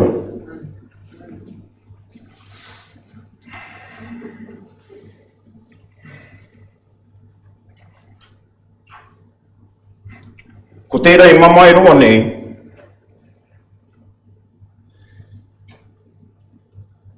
e te mea, koe o koutou, kua tanu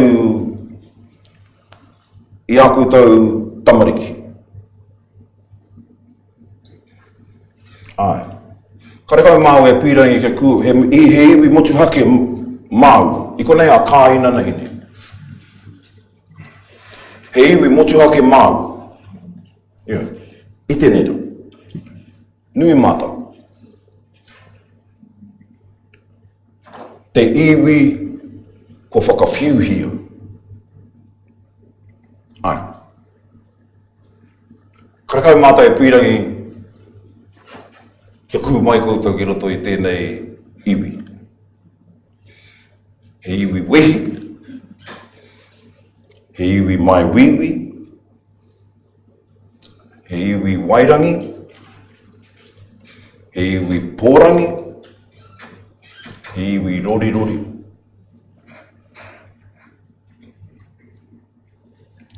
Engari he iwi kaha. Ai. Rakai nā hau i roto i taku whare mo te waru marama. No hau i roto i taku whare apakura. Harai pirangi ki te tangata.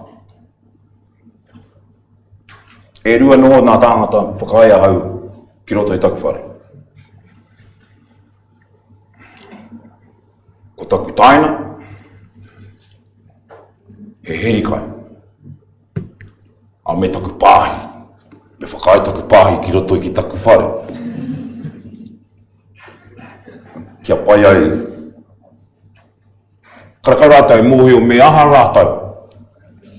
Ko kati nā ārai ko noho au i roto i te Pouri, ko te mamai tērā.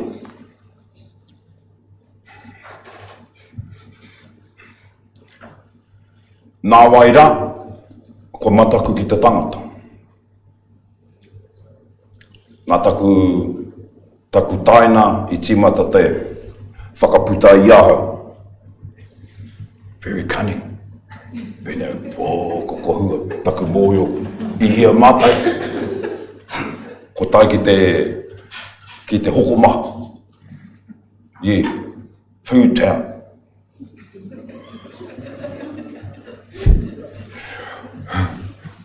Ana koida te putangāki. Kore pirangi ki te tangata. He whakama. He whakama. Te āhuatanga ki au. Nō reira he iwi motu hake tēnei. Ai. Ko te au hiroa. Ko te au hiroa.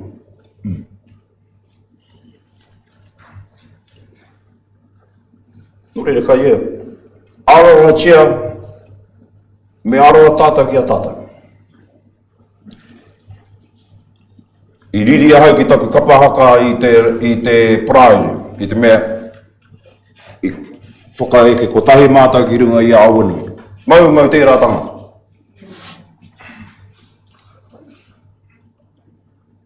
Te mutunga, ko haere te ruru, ko pakaru. Ko ngā mea I noho mai, mea tau, hara mai tātou te kai. I te mea pirangi au te kai me Rata. I reira rātou e whakakeke ana. Puira taku riri ki te kapahaka. Kāre tātou e mōhia moahia tātou tūtaki anō. Pēnā ka tūtaki anō. Arā te ako, ko te awa nui ara. Kia kā tātou te aroha ki a tātou. Ka eke hia tātou e te mama, e te Pouri. He mea nui tērā. Aroha chia a tātou tamariki, a tātou mokopuna. Kāre tātou e mōhio, hea, kaitua.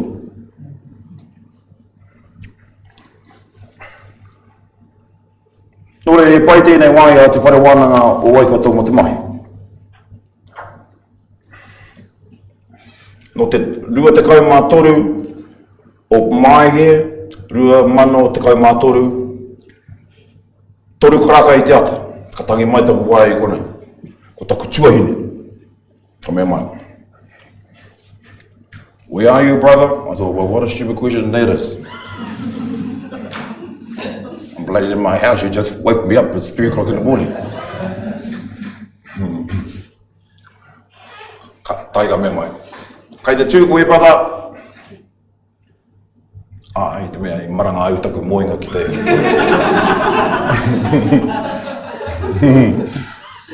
Me mai kia e no, brother. Mōhio ai. Mōhio ai ea te hea kai muri I tana kore.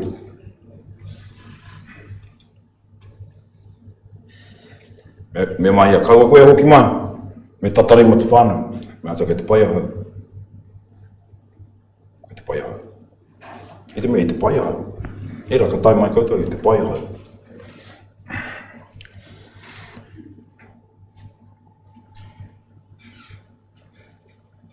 Nō reira, koira tāku I muri atu I tērā.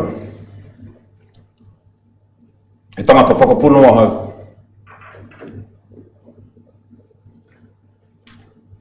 E waru marama hau e noho ana I roto I taku whare apakura. E whakahau ana I te atua kia heke mai ki konei, tū mai koe ki mua I taku aroa. Ki te ki mai koe kia hau, hea hau I whakawhiu taumahatia pērāna. Ana, ko wairangi. Waru marama hau, tuturona ki taranga.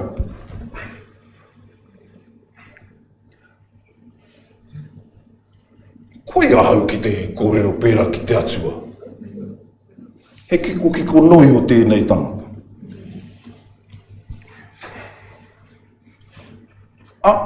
I te mutunga, kāre te atua tai mai.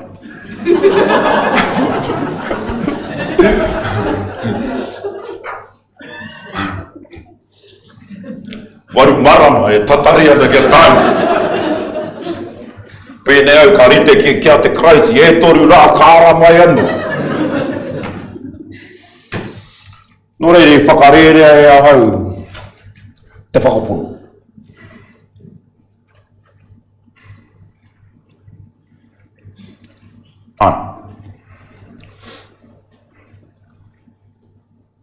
E wananga, e wananga, e wananga.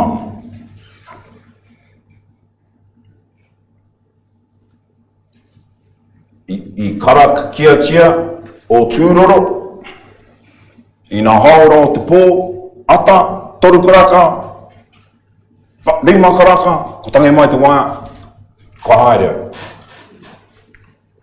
Ki te hoi pera, kai te whakahemuhemu. Ko haere au, kihia, e te mea, ko tono ahau ki haere. Ko tanu mea o tāngata.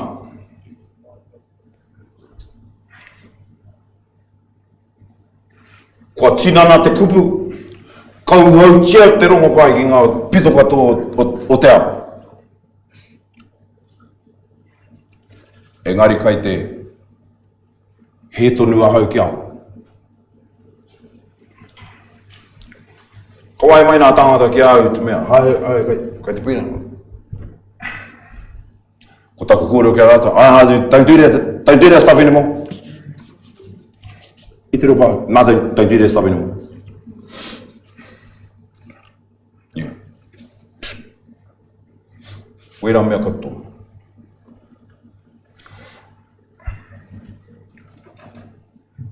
Engari ko hoki mai. Ko hoki mai.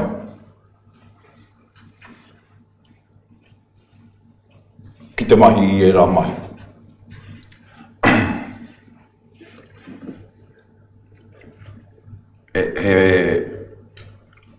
He whakapapa tōku ki roto I te rā mahi. Mai rā.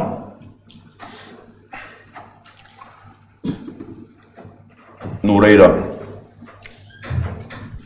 Kai te pai māua ki a māua. Ai.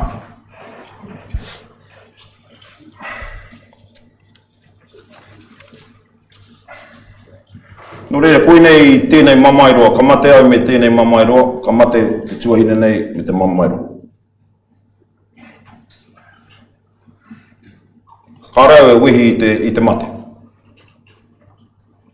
I mua I tana matinga, waritu nei wehi I te mate.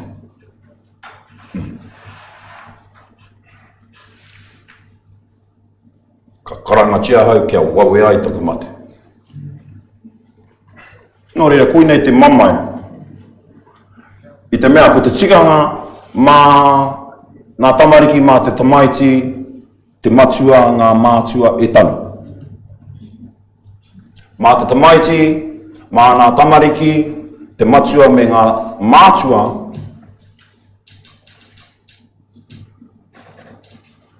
e tiaki I roto I tōna koroheketanga. Hei whakahoki I te aroha, o nā mātua, nāna nei, I whakatipu, te tamaiti, I roto I te tamarikitanga. Nō reira, koe nei tētai mea. Ko te haere ki nā huritau te kaumātai, he ua. He ua tēnā. Engari me haere I runga I te aroha ki te whānau. Kai waho rā e koha ana. Ko roto e papahoro ana nā pātū, nā pakitara o te tinana. Kai te kōrero.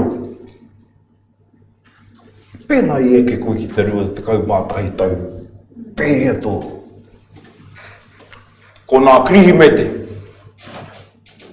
Ko nā rā pāpā. Ko nā mārena. Ki te whānau mai he moku puna hou. Ko mea mai, anei a koro te te rau. Ko whaka, tere huri na whakao. Ki te mamairo.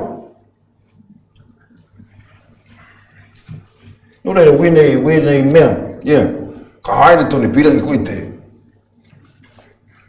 Pai ake te noho I roto I tō man cave. Ai, mai pāreka tēnā te haere atu me te whakataru nā, kai te taha.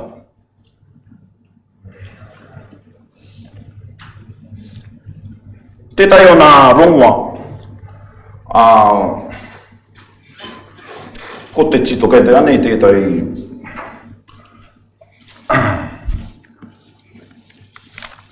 te uri o rangi uia e noho ake nei.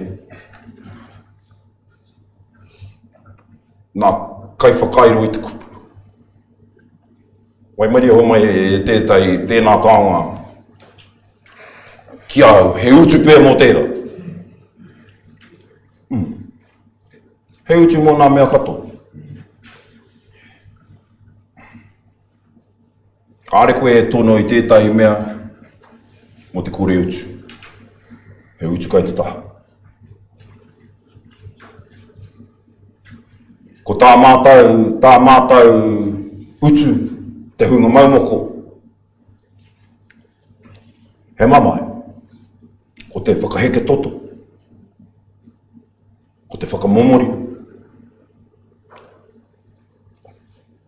Ko te tuku I tō au tawhito. Me te maumai te kahu hou o tō ao hou. Nera wei. Ko I rā te utu. Kare tae e koe te huna I roto I te marea. Kia kore ai koe ki te tangata. He kau. Ka mea mai tai tangata ki au. Kare mo I ka rātau. I've seen you somewhere before. I said you probably did.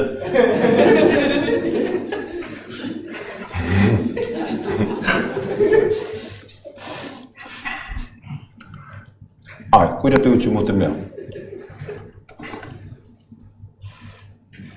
Ka tito ai tēnei apakūrang. Kārau mō he wana kupu kare tae e au te waiata. Kia kupu. Engari ko tana kaupapa. Wera mea katoa. Kai te tono mai he tūhua, he pipi, he anga pipi, hai ia.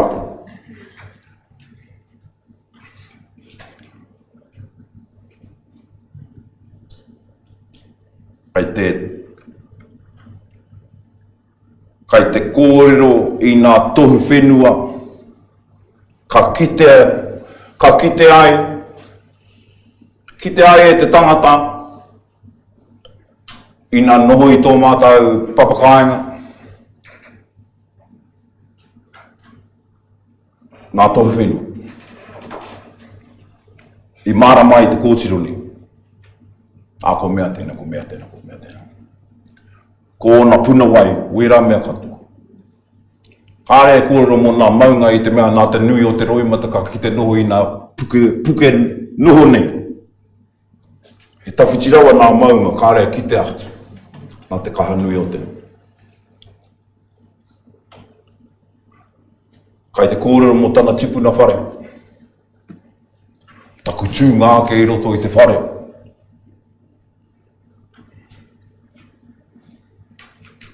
Me te mahara ke ia e tamariki ana e kukume ana I taku tarau wera mea katoa. Whakapōrere ana I te tangata hākua kai te kōre. Wera mea katoa. Me te tangi ki taku hapu kia waihua hau. Kia waihua hau I taku whare apakura kia wawe ai te mate. Engari koe te pai o nā iwi. O nā whānau. He amokura ake I te tangata kuahe. Ki runga. Ko rāta kai te rongo I te mamai. I te mea ko tērā tangata kāre I te mahi Mana e mai. Te tapahi wahie, te horoi i ngā wharepaku, pēnei i ahau. Nō rei ko tā rātau, kai te rongo i te mama, kai te Aroha. Tai ka kōrero mō, i tauranga tēnei whakataidai, ka kōrero mō Ngāti he. He hapu kai runga o maunga tapu. Ana, te tipuna nei a tūrāpaki. No maunga tapu, he haere eri, i wainga nui i a maunga tapu me marainu. Ka eke te kraua, kaumātua tanga ki runga i te tipuna nei i a tūrāpaki. Ka wai atu i maunga tapu ki marainu. Ka mate i a runga i te rori. Ka re nā mea o marainu e mōhio ko mate i runga i te rori. Ka re mea o nā mea o maunga tapu i mōhio i mate i a runga i te rori. Nā wai rā ka kitea. Ka whiu e te kōrero ki runga i te iwi o maunga tapu. Ka tapaina rātau ki te ingoa Ngāti he. Mo te he o tā rātau tia ki te kaumātua.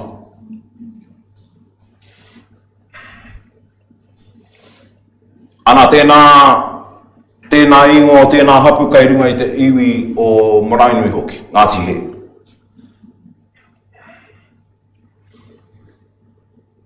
Taku marae roto te whakatoa e Ngāti he anō hoki. Ko te korero nei a tūrāpaki, ko tūrāpaki, ko toi, ko te awa. Taku wharenui i o Pōtiki, ko te iringa, ko te ngako, ko te poe. Ka moe a te poe i a te awa. Ana, he Ngāti he katoa mātai. Nō rei, tiki nāti tēnā whakapapa. Hei hono i te kōtiro rā ki tana iwi, o te moana o tauranga.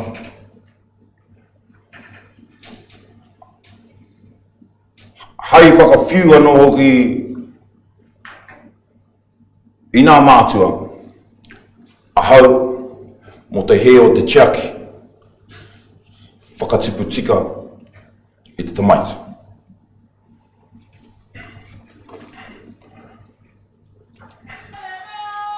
Can you get the sounds?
Ka te kōrero mo te wā i kaukau a te iwi.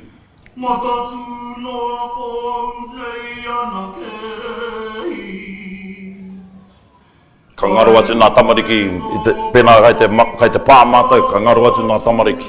Whānako Kare-ā-roto i te kihini. Ka ngaro atu rātou mo te rā. Ka whānako nā kāngā, nā pākea i rā wahi. Ka tahu te ahi. Koere te mai a te tamariki.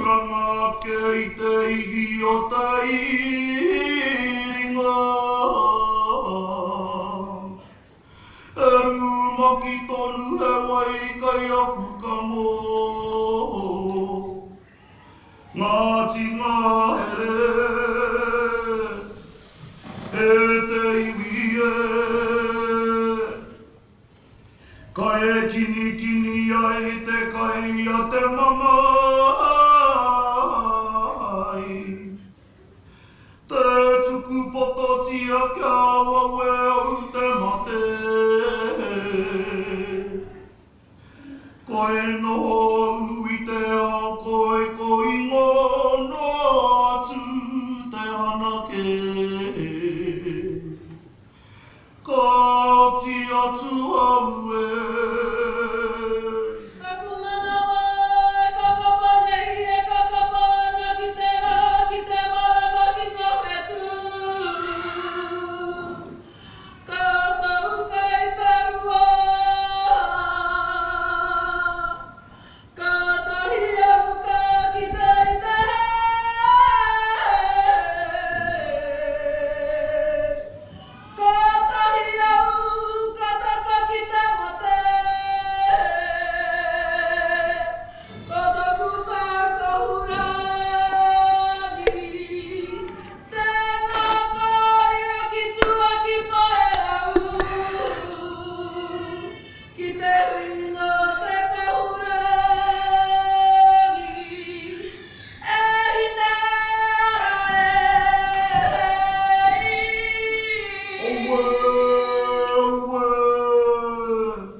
He nui te taima ki ahau, he waru marama ki te tū I tēnā. That was supposed to be a joke. Ana koina te kumutu te kakau. Ana, ko te mamai, he whare nui. Kei roto I tērā whare, ko te whare o te Aroha, ko te whare o te Pouri, ko te whare o te Whakama, me wera atu o nā Kare-ā-roto I korero hia, e ahau. He Aroha wera mea katoa. Nō reira, ai, ko te mamai, ko te pūtake o tērā kōrero, ko te mai. Engari, mai Aroha. He muri, he muri Aroha. Ko te nui tērā o te mamai. Ka kia e te Pākehā he diphthong, mamai. Tēnā I te mai. He mamai, nui ake I te mamai. Kare he otinga o tēnei me te mamai. Kai o nā tike-tanga, kai o nā hohonutanga e titi ai I te Ngākau o te tangata me te hininga. Ai. Nō reira, kai nā rangatira, nā tihine, tēnā koe e kui. Ai. Wai maria ka rea we ki te ia koe mua I taku tīmatatanga. Ai. Tēnā koe te kāhautu. Kōrero hea kēnei he kura I tangi hia he mai Aroha. Nā te mamai, nā te riri, nā te Puhaehae, nā te hākuakua, te harikua. Engari nā te Aroha no tātou I kuku me mai ai ki tēnei. Aroha ki ngā kōrero tia. O te tangi apakura, te whare o tō whare apakura, me tēnei kōrero ko te utu. He utu mō ngā mea katoa. I oti rā ia koe te kōrero I te whitu o te rangi. Me ana, I tukuna e awa tōna tinana kia mate. Kia ora I te tinana o tō tātou kēni. Nā reira, he wāhi pēr, hei whakawete, hei whakawhānui aki e rā whakaaro o tēnā kōrero nui I whakatakotohia e koe tō taunga. Tēnā koe. Ka pai, mārama tātou ki te mamaine, ka pai.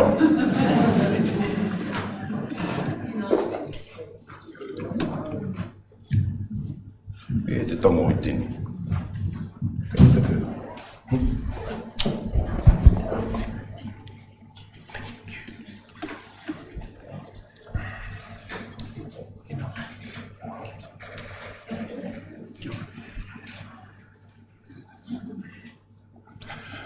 Let's put our emotions in motion. Love me to the morning light. Let's put our emotions in motion. Love me to the dawn, to the morning light. You're off. Oh. Ka pai ki tēnā hei, whakaputunga hei, whakapiki te wairua. Nō reira, ka haere tātou ki te whakamanawa, ka wiki mai tātou ātua ai, te ka miniti rānei mai te... mai tā... te kai miniti mai te kai mātai kaka. O te hoki ana. O wai nā. Pēna te whārai ki ka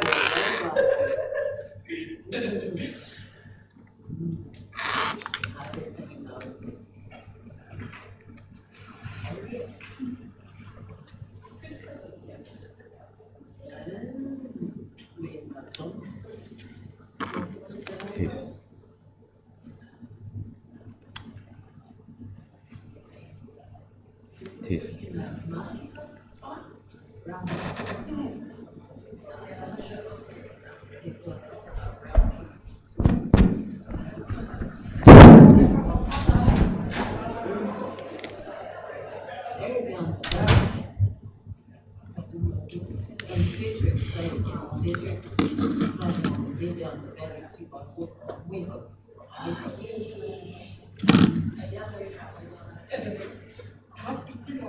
I'm just helping myself.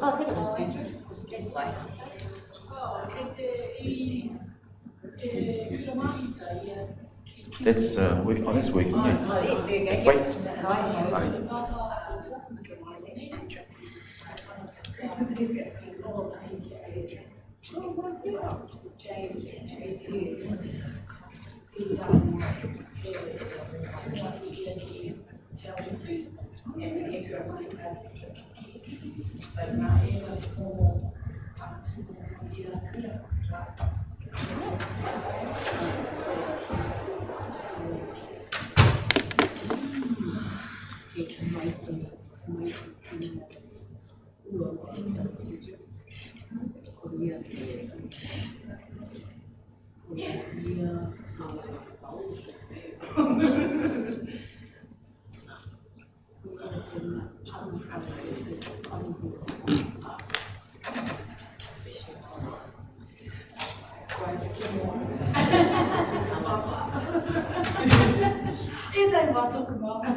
Here many years ago too.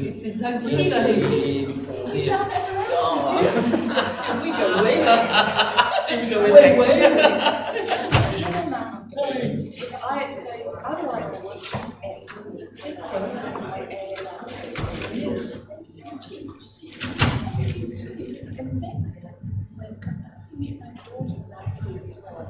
Yeah, yes.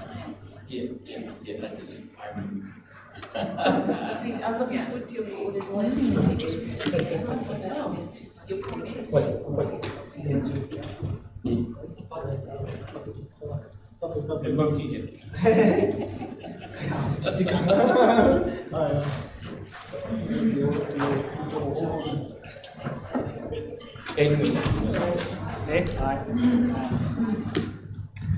E nei koe rau atu tō ka pai ko ite.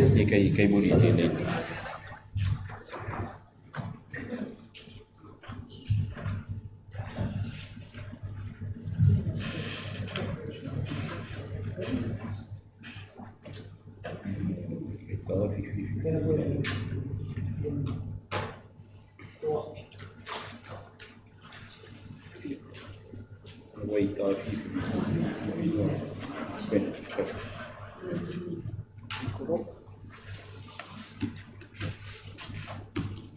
Tangi te pere.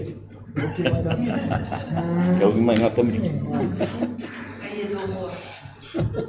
Vitana pere.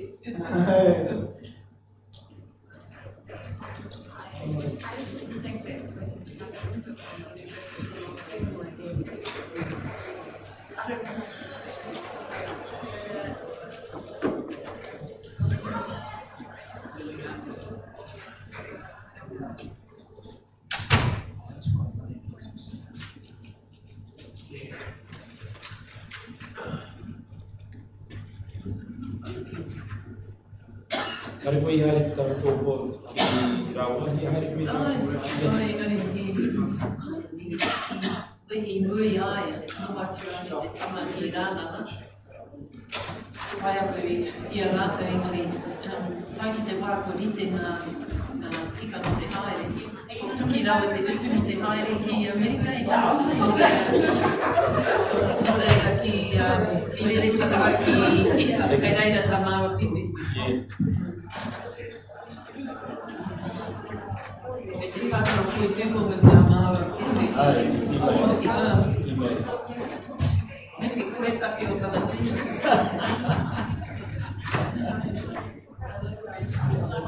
Sare koe i whai kati kia i haere.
Tēnā koutou e ngā tarakihi, e papa ana i tēnei wā, tēnā koutou. Koutou hoki mai i te paramanawa, e nui ngā whakaaro, e pūrere haere ana. Oe no e kua ngā ngākau kia kite mai e tehi o a tātou pū korero. Me ngā korero kia i nā koe nei, o te whare o te mamai, o te whare o te apakura, ma te mamai roa e whakatau ai, i te mamai, ma te mamai poto e whakatau ai te raru ki te mamai roa.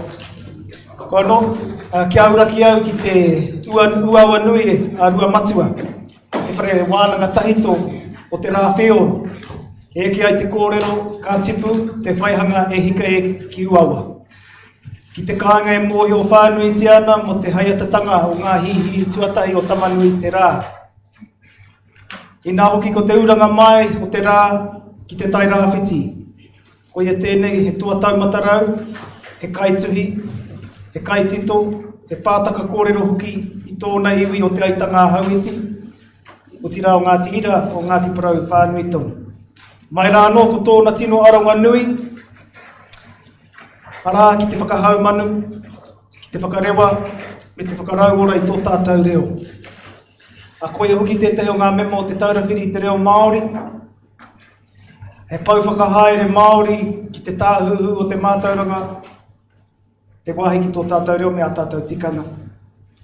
Ka mutu, ko tau ia ki te papatonga rewa ki roto i te whanganui ātara. Hei tāna, hei paupau, hei tāku, hei pautoko manawa. Hei pautoko manawa o tēnā whare e whakarākei ana i a tātou taonga. I ngā taonga huhua a o tātou mātua tūpuna kua noho ki raro i ngā whakahaeretanga a te papatonga rewa maiho.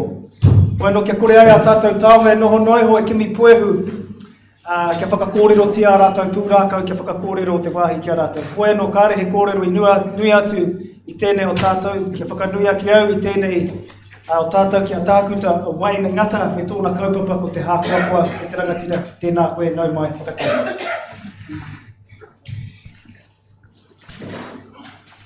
Kei te koa hau, kei te kāte merni. Tēnā koutou, tēnā tātou.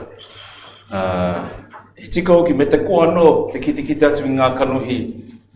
Me pēnei pēr te kōra, me tūpatau, ngā kanohi. Kua kuia, kua kraua i ruti ngātau. No te rā rautau rānu. Koina tētai āhuatanga te koa. Me te aha, he oki ngā mahara. He ngā roi mate ki o tātou mate. Kua mihia e tātou i e nei rā. Ka nui ngā mehi ki ngā kōrero tēnei ata. Pono taku kōrero ko te nui o te koa ki te kaupapa whakatipuranga rua manu e ana. Moho tunu au, tautiki reira ki o taki i era o ngā tau, ko te ruarua, ko te kore, ko te ruarua. Ka puta ki o taki e nei tau, kei te rangono. Te hua o tēnei mea te whakatipuranga rua manu, o tira o te tō koutou ngana, kaha nei te u ki te kaupapa. Te kōrero i tō tātou reo, tēnā koutou. Hāngono māua ko te rao ngauri, Rata wawa, te maki wharara. Ka mihi. Hoi anō, tēnā koutou, tēnā tātou. Pēnei au, pērā pēr i etahi o koutou. Ka whiriwhiria ko tēnei, ko te koa, hei mea, hei take kōrero ngāku. Ka pēnei au, kare e noho moke tēnei me te koa, kare e noho moke tēnei me te aroha, te whakamāra nei, te mamaira, te hara. He whakapapa tonu, he whānau tonu, e rā wetanga katoa. Me te aha, he uaua te kōrero mo te whānui o enei momo Kare-ā-roto. Rohanga, ko tarapeke atu ki te kaupapa o tētahi atu. Ko raua mai hei kōrero maha. Nā reira, tāku nei ko te koa, ka whaiti ki tēnei āhuatanga whakaputa i tēnei mea te koa. Ara, ko te weata, ngā weata, ngā moteatea rānei. Hei reira no, etahi kaupapa etahi take, etahi āhuatanga, e ramona ai tēnei mea te koa, pēr, ne? Nā reira i ki ia, ko te hu o te puoro, nā, ka rongo koutou i ngā weata etahi, ka uru mai tētahi wairua ki roti ākoe, i tō ngāka, ne, ka koa, ne, ngā weata po mua, ngā weata hoki o e neira, he pērā rawa te tikanga o tēnei nā, te hu o te puoro, te hā o te ngākau, ko te koa tēnei kiao, nā reira tēnā koutou. I ki tau ia rangi mātāmua i tainahira, i te tauranga wakarerirangi i pōneke. Me tau kē, ko ti a koe te tō mea, tō kauhau, te whiriwhiri, ka tēnō kau, kai te mea i naine, hungu au kei. Mao.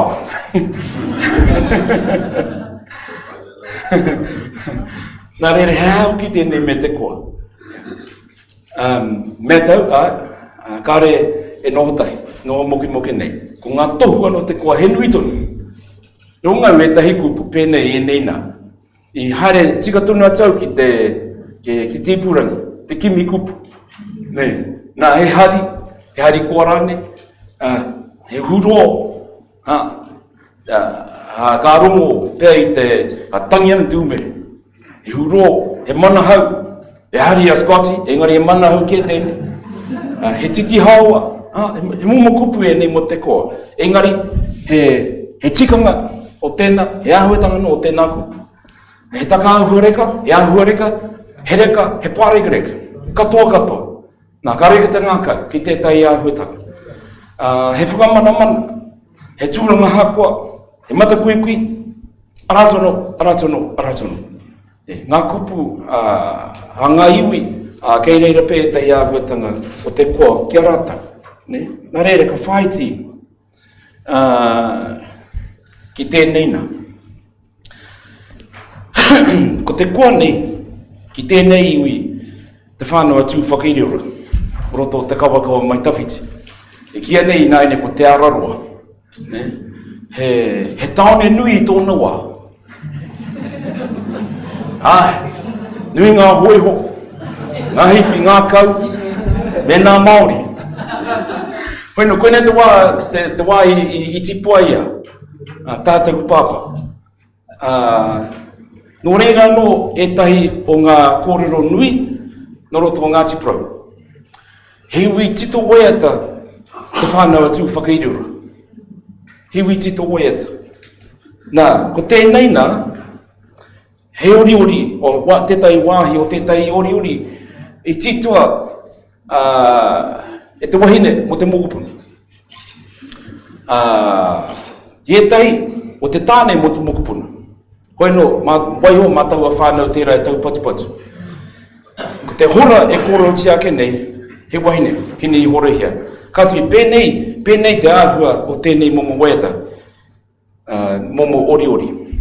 He hora te hu o te puoro kia whaira koe, te tira te roreka kia mau, ko te hākirunga o tō tara, mātara wehira, mana e ki mai, hara mai rae, ka haere tātou, i te ara ngā wari kia kou koutou, i te awa tipua, nā pawara e.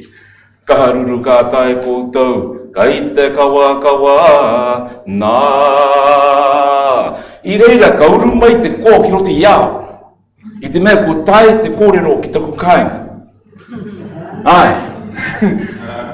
Ko tae te kōrero ki taku kāinga, ka uru mai tētahi momo āhuatanga i roti te Ngākau, te tangata, ka koa aha. He wā ka wehike ki te āhua o ngā kupu, o ngā kōrero.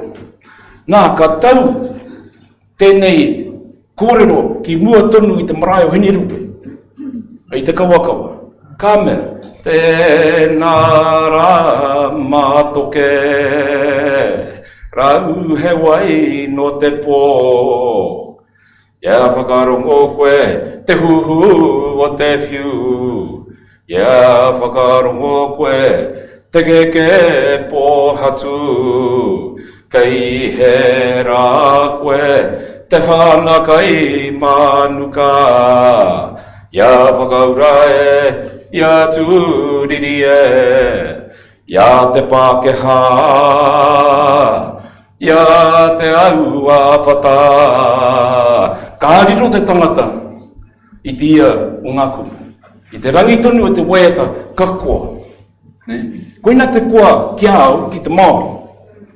He herereke pēr, tēnei me te koa, mo tēnā ahuatanga, mo tēnā ahuatanga, mo tēnā mahi, mo tēnā mahi. Engari, ko tēnei tauira nei, kia au nei, e whakaputana i tēnei momo koa o te Māori, ki ona ahuatanga o tahitu. Ala, ko tonu tūranga waiwai, ala, ki ona kōrero, ki ona tīpuna, ki te hunga nāna ia iarahi i te ao. Nā he koa mō tērā. Kei pō he tātou, he joy te koa. Ko joy anua joy. Ko anua koa. Nā reira, ka mautonu i tāhu o tēnei mea, te ori ori. I te mea, ko te ori ori, ke mōhi ai tātou, ko te ori ori he āhuatanga ārahi, tohu tohu, whakamihi, whakanui, whakatūpato, hāpai I tēnei me te tamariki. E hari te tamariki ake engari I tona whānau anō hoki. E hari te mea ki a koa, engari ka koa I te whakarongo tangātu. Ka koa ki ngā kupu. Nā, kia tīkina tuko tēnei nā o ngā ori a tūho te ariki mo tūtere moana. Noroto o ngā itara. Te whanganui atara. Ko tāne mea nā, he mumo kua no kei roto ne. Koutou, ko whai tamariki. Mohi o koutou. Whānau mai te tamaiti. Kei reira tētai ahuatangi kia nei, kua mihi. Ko Ngākau nui. Nau mai tū tere moana, ki arero o taringa ki te whakarongo, o ngā taringa o rongo mai tahanui, o rongo mai taharangi, o tū pai whakarongo wananga. Ka motu he o ngā kupu, o ngā ingoane. He kua tonu tēra. Ko tiki natu ko ngā tīpuna nui o tauataki wā. He kākahu I te tamaiti.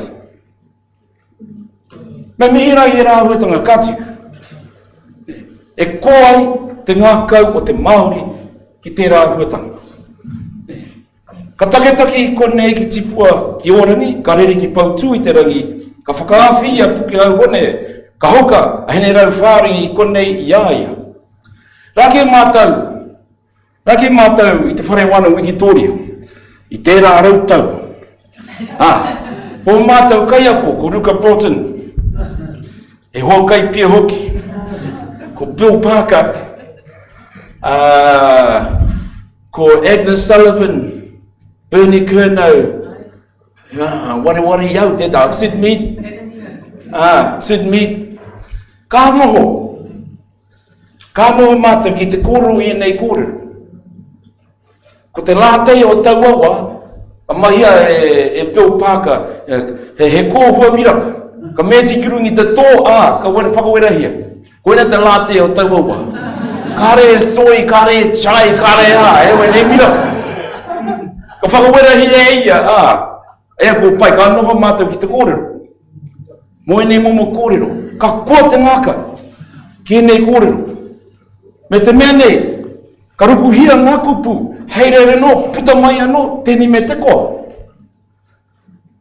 Ki te wehi, ki te aroha rānei, ki te ahuatango tēni me te mataku, I roto etahi o ngā kōrero. Engari, kei reira, te mana, te ihi, te tapu. O tātou tīpuna, heke kia tata. Nā reira, me kua tātou ki e rāhuatanga. Tāku e mani. Kia taha mai āhua te puke nui, āhua te puke whakaki, nāru e rongo marairoa. Koia te ngahuru tiko I ere, te mārua roa te mātahi o te tau, te putunga o te hinu. Me kua te tangata I te putunga o te hinu. Kua nui roa te kai. Taua wāno te tau, kua nui te kai, kua koa te Māori. E āhuatanga tērā, e haranaki te Māori. Mohi o te tangata I ngā wā te kore, ka kore. Ka tau, te mātahi o te tau, te putunga o te hinu. Kua ngā iwi. Kua ngā iwi. Nā reira. Kia tīkina tino tēnei o ngā tauira. He kupu nei e hāpai ana I te tamaiti, ko ahu te rangi tōna ingoa. Nā, he mea no, kua kia etahi, he mea hei whakarangatire ia, he whakaariki ia e kāore. Kia awa nei. He mea tēnei, hei tohu I ngā mātua, I te whānau tonu, me kaha te tiaki. Anei ngā tohu. Mau e ki atu nā te aua mawa ke. Iatangi mai ai o tua kana koka.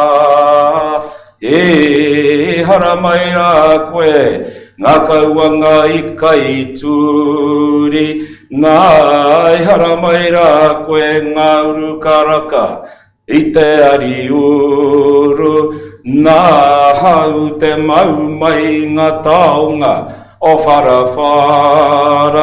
hei tohura mo hau, koi hengi a koe, ko te pai kura ki tō taringa, ko wai kanai ki tō ringa, hei tapu tapu mo hau e. Ka hautu tēnā koe. Koe nā kōrero takea mai, roto te whakatoa hea, ka tau, ki ringi awa, hei kaue, mā ngai me te tai rāwhiti. Hei aha, hei whakamihi, i a tātou tamariki, hei whakanui tonu i a rātou, hei whakatipu i a rātou, e koai te Māori. He momo koa no kei roto i ngā kupu, aha kua tohu. E tohu ana moteatea. Kia orai. Ne. Nā, kia orai. He mea nui te koa i te roto i tēnā huatanga. Ka taka ki tēnei nā. Hei tau ira anō.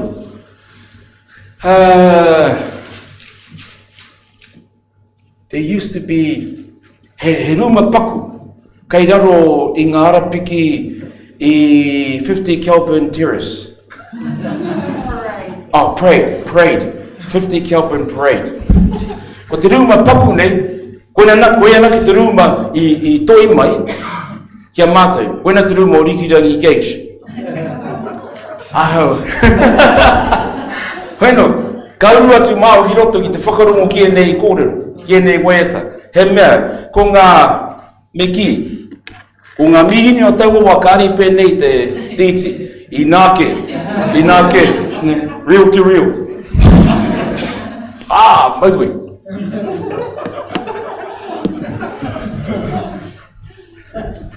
Mō tātou, koutou, kua hina i roto i te rūmane, e tahi kore, ko Puhaehae. Mō ko te inga hua tango o te rārautau. Nā, ko tōia mai, ko kita e koutou, ko e nā mea, i e nei rā, e ta. Hamutu wei wa ngā tapitapu houni. Nā reira, ko tēnei o ngā weta o he ripene i kohia e te kapu ngā mate moana Deus. I tōna wā. O te kuia ko ngā pine, ko mea, ngā rupi, ai whai whakaroa ki toki tuene ka tēnō ka mate ngā pine Ellen. Hoi. Ngā rupi white. Ka wea te tia ngā rupi, tēnei o ngā wea i titua te kuia ui mikaere pē whaire, roto tokuma. Nā, he wāhanga no tēnei, e puta ana te koa rānei, te mihi rānei, a te kuia. Wai hoi kurangi, ia tiro ai koe, te huko te waha o te maruaroa, i tiria i reira. I reira mā Rikirangi e whakaronga tuana, ka riro, i tau o te kupu. Ka kāno te whakaronga ki ama. Murua, mai he tara mea, hei whakawai mōhau, ki ngā nohoanga rākai. Ka paua te kakara e. Nā, tūguna tō tamaiti ki mui te whakaminenga. Panipania. Ne, kia pai ai. Te tū ki mua i te tangata. Kia ronga anō, tēni me te kakara, ara, te tara mea ni. E rā huatanga. Koutou, karamo me ngā mea tāne, ngā mea wahine hoki. Ka panipania ki tēni me te whakakara. Kia puta ki waho ki mua te whakaminenga. Hei aha. E mākoto tērā e whāwhātu. Hei aha. Hei whakaratarata. Hei whakakoakoa. Hei whakamihi. E nā huetanga katoa. Mō ngā nohonga tēnā kupu. Nohonga koa e. Ana. Mō ngā tūranga hawa tiki hātearangi. Ka rawa i reira, katani. Hapua te ahu o te rangi, tērā pēr, kaore e mau i te tari o Puhaehae, ka ki ai he kua, e ahua Pouri pia, engari ko te kua o te Māori, ka rerike. Ai reo te tēnei momo waiata. Nā, tērā e tai momo waiata kei te, o kareu mo meme kei te titua tonu ti e nei rā. Tērā pia. He mea titonua, te nui ngō ngā waiata e whakaputa nei tēnei mea te koa.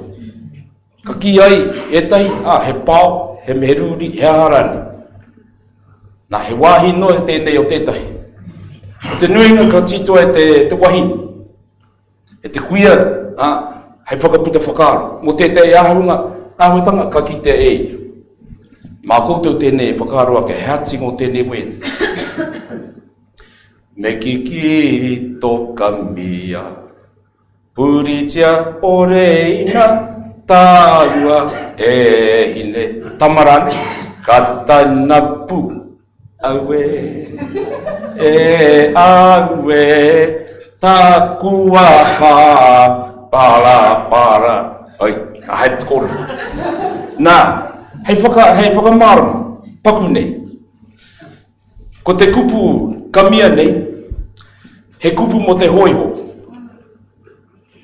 Hea hei pēnai, mā ko te whakaaro ake. Kamia. Koe te karanga kuia ki ngā hoiho. Kamia. Kari hara mai, I te mea te hoi mea pahe. Kamia. Nā reira, me kiki tō kamia. Me whana tō kamia. Puritia ngā reina, Puritia o reina. Tāua e hika, e tama, e hine. Ka tanapu, tā. Nā ko tanapu, ko stand up, te aha. Nā, kei kona, tērā e mārama ai, te tangata, ki tētahi tikanga o ngā wēta pēna, tērā e tino mārama ai, e tahi atu, ki tikanga kei roto. Mo te moi atu wahine tāne, tēnei o ngā momo wēta, arata no, he nui tonu ngā wēta pērara, hei whakakuakua. Hei whakakuakua I te tangata. Hei ngā hau rānei, hei wero rānei, hei whakatūpato rānei, engari he koa tono wairua. Ka taka ki e neina. Kei pōhe tātou, he mea wiri tēnei me te haka. He mea riri tēnei me te haka. Kāore. Ia mātou e tamariki ana, koe tahi o ngā tino haka au mātou pakeke, he mea ngahau noe. He mea ngahau noe, he mea whakakuakua, he mea whakatoi. Ko tēnā huetanga tēnā. Anei tētahi. Tērā e tahi o ngā rohe, o roto waiapu, ka ki ai he pāriha. Hiwi kreiti ana Ngāti Pro, I tōna wā. Ka ki ai he pāriha, he parish. Nā, ko te mahi a ngā pāriha, he whaiwhai moni, he whakatū whare mo tēnā pāriha, mo tēnā pārea, mo te aharani, mo ngā kaupapa o te wā. Kati, ko te mahi, ka hui rātau, ka tito rātau I etahi wēta, hei whakataitai, hei whakatene, hei whakatoi, kia rātau anu. Ka taka mai ki e neira, kei te hakaina tonu tia etahi, kei te kōrero tia tonu tia etahi, engari kāori te titoa. Wariro tērā huetanga. He mahi tēnei ngā Ngāti Pro I tōno wā. Ka tīkina atu ko ngā kupu, tapu, ngā mātua tīpuna, ka whakatoi hira. Ka huri hei mea ke. Ka ki ai he tau tito. Nā, ko te awe māpara nei. Tai he uri anō kei konei, o te awe māpara, ui. He whakamihi tēnei a te awe māpara.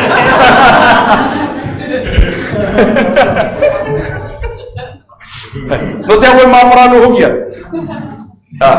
Ko te awe mapara. Kai ko wareare. Yo poko kauka. Ramatuna paupau. Yo papa. Hamupaka. Yerara maine. Tau poko. Nā, ko te awe mapara he pāriha. He hui hui ngā hapu. E uana ki te kaitiana tangi i tau. Ko te koroni. E ingoa tawhito tēne, te koroni. Te colonial. He ingoa no, nā rātou tonu i tiki atu, he ingoa mo tō rātou pāriha i tū pāro. No tū pāro no tētahi o kūtau? Oh, good. Ko te mahi, nā hapu o tū pāro, he ruku pāro. I toka tūroto. He mākutu hoki te kai. Te koroni mākutu kai ua pāua. O toka tūroto. E kanga maine. Taupoko. He tapu. Taupoko. Notu wainuku. Taupoko. Nā, he whakatoi tēnei mai. E hai te riri. He whakatene tēne. Notu wairagi. Taupoko. Yahaha! Nā, ka haere te haka. Koine ngā haka i mau i a mātou e tamariki ana. Mamarau tētahi tau. I tū te mea tētahi hui kone i waikatone i te rao ngā whare. Ko wikuki kā te kai korero, te kai kauha, mo te haka. Ko wikuki kā. Ko tau e maumaharana i wikuki. Ko tōna reo, ko ona reo, he ua te... te mau. Ki te haka wikuki, korero wātu e mau i aku e tētahi kupu kotahine.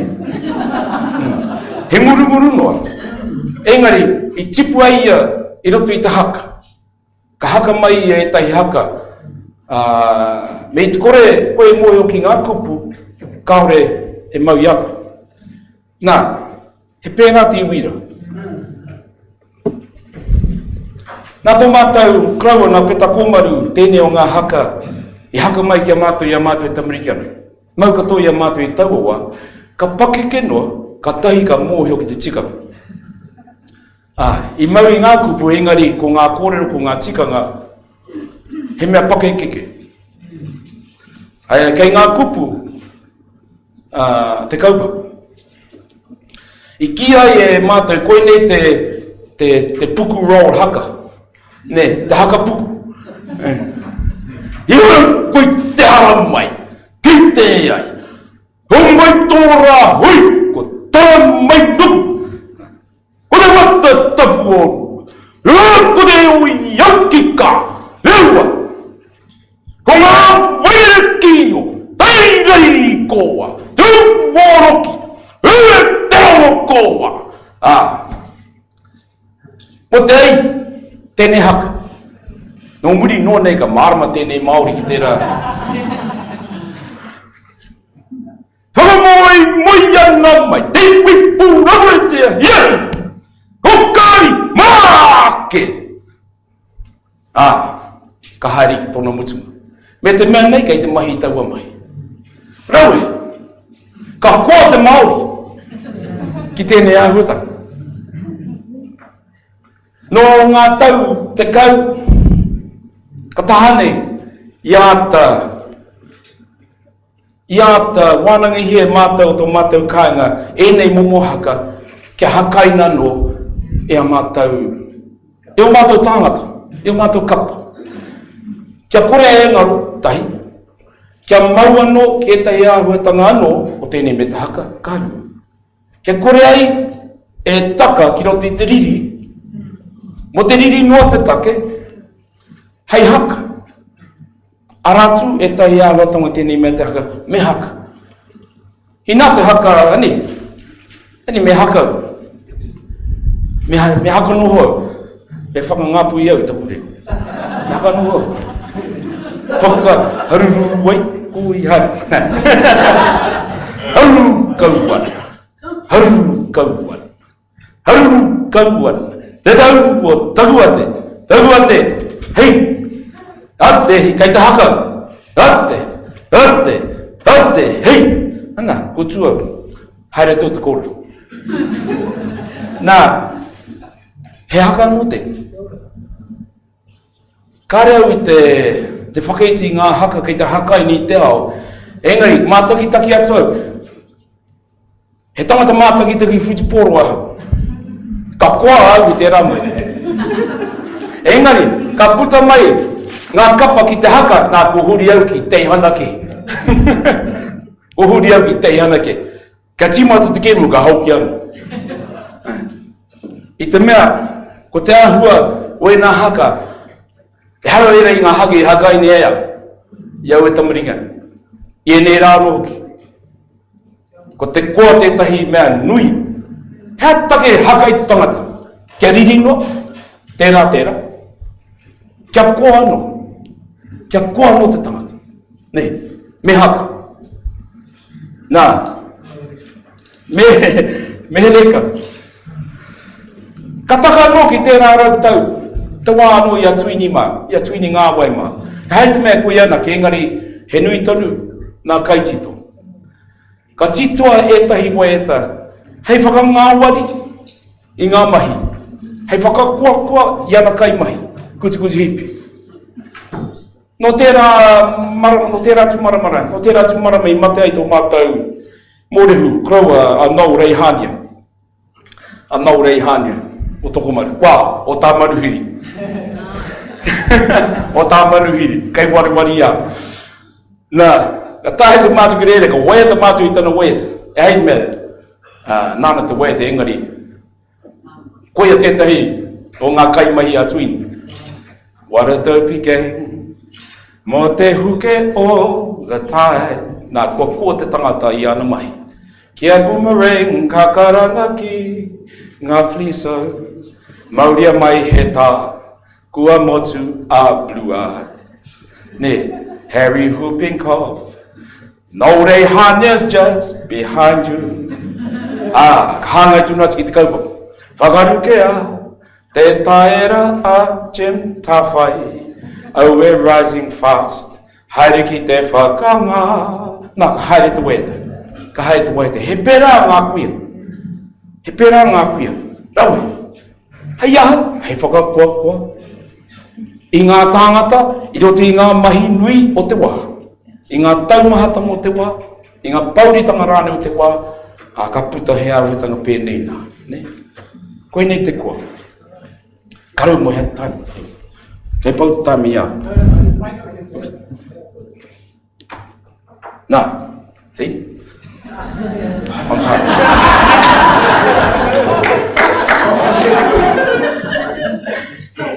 Kua he. Mō koto, ngā hui ngā tauira. Hei, te mei tui konei te wā ia tāua, era? Ki hera ne. Tūnga waiwai tētahi. Tūnga waiwai tētahi. Ka puta mai aku tuakana. Thomas rangi huna. Whai Jews, me te kirangi. I haere mātou ki te wananga I ngā korero o taua hui ki tētahi paparakau te ngāru wāhia. Ka hoki ki tūranga o awai. Tata poto, ne moika tō te whare. Ka tū mātou I te tatau o te whare ka pēne.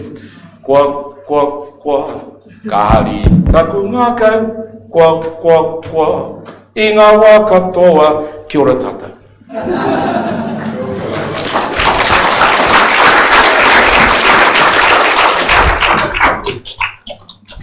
Ai wāne, tō haere, e te rangatire, wai no ka tukuna tupe he pātai mā o tātou.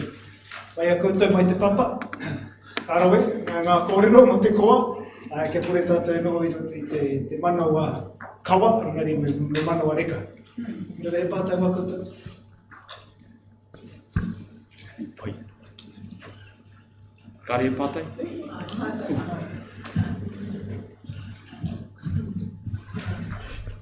Kia ora mai. Kia ora, iam. I tērā tu tau I kōrero mai koe kia māua ko Tere Harrison I pāna ki te ore mo tō mātou pakipumenga. I ki mai koe taua wā me tito ori I tēnei wā mō ngā āhuatanga I nai a tonu nei. Ka tae e koe te koro mo tērā karupa? Me kaua tātou e noho ki rungi ngā tahito. Me kaua tātou e noho ki rungi ngā tahito. Me tito tonu, me whakainae nei ngā whakaro, ngā tikanga, ngā korero. Kei pēnei tātou, hiwi kōhatu. Kei whakakohatu I o tātou whakaro, kia tahito, kua mate. Nā reire, me kātonu tātou ki te whakahanga I ngā kōrero, I ngā tikanga hoki ki nāia nei. Kei te ahenui ngā waiata rangi kraua, rangi tahito rānei, rangi moteatea rānei, engari ko ngā kaupapa, ko ngā kupu, kua whakainaia nei tira, e ngā kaitito. Koina te pai, me pēra. Me mea te mōhio ki ngā tikanga o ngā momo waiata, hei te mea no te atahito, no te tangata tonu. No te tangata tonu, me ona Kare-ā-roto katoa. Kei rere he kaupapa kawe I ngā kupu. Me ngā waiata. Pātai anu? Koina tēnā koe mō korero whāna ki te haka, whāna ki ngā kōiori, oera atu āpatanga I maua tātai. Kako pātai e tēnei ana, ki tau whakaro, pēhea te tata o te koa rawa o te noa. He noa no te noa, he koa no te koa. Ai, koa. Nā, e hei te mea he wā, me korero Contextual. He wā, me koa, engari he momo koa anu, tērā. Ki te, me penina, ki te takitaki au, I ngā krakia tohi tamaiti, he koa tunu, he mahi koa tunu tērā, he koa no Kare-ā-roto, ahakua te tapu. He wā no, me rere ke te koa. He mea koa noa.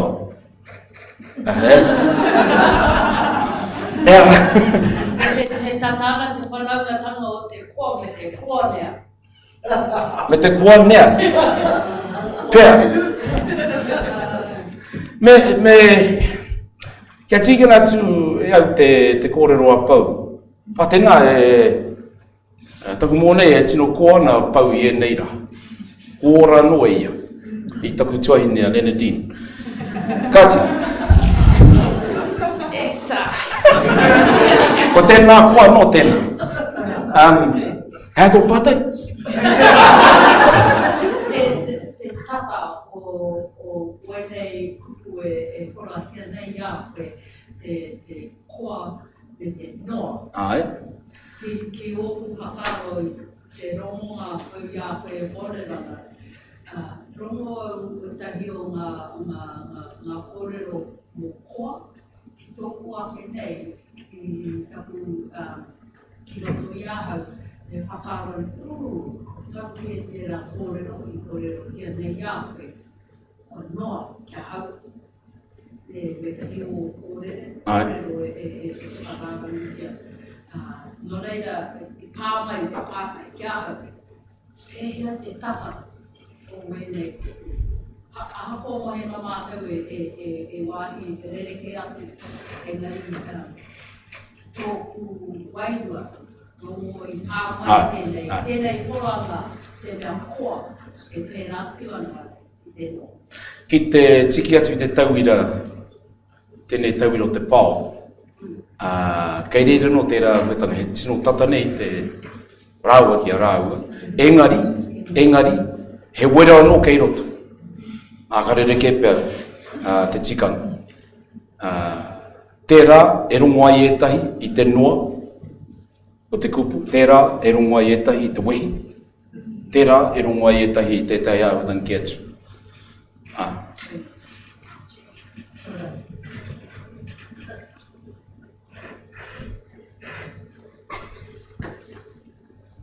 Pai.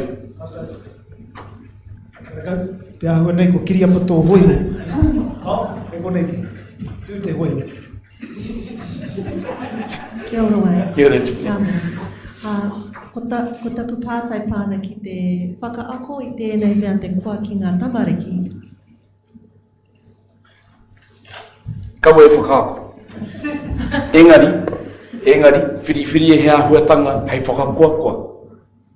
Hei ua te whakaako i nei ahuatanga. He paike te whiri ahuatanga, hei whakakoa, hei whakaako rā nei i rungi i te koa.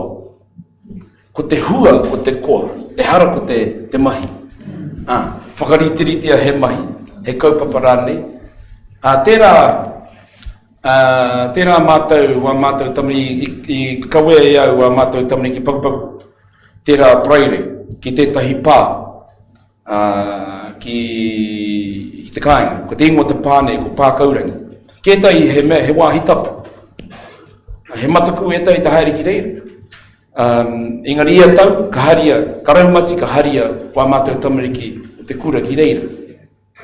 I runga i te koa. I te mea, hei te haere rātau kia kitea ngā korero e ngā waiwai. Me pērā te korero. Nā, he pai ki rātau, he puna anō kei reira. Hei kaukau, ko koa. He maunga kei reira, he piki, ko koa. Ne. Ki te he whakamataku i a rātau, ka mataku kia i ngā whiriwhiri. Nā reira, nō kupea te rāhuetanga, nō mātou rāne karau mō, engari koine tā hua. E rata ai, te tamariki ki te kōrero katahi, ka rua ka mau, ia iau a kōrero. I runga i te koa. So hei tauira, he whakatauira tui tērā, hei whakauti tō pātai. Tino pai tēnei kōrero whai i ngā kōrero o mua. He tō whakamarawa mai au waiaka ka puatua. I te kāinga o ngā kuia o te kāinga o Kariaka i tito o waiata pērā hei hiki te wairu.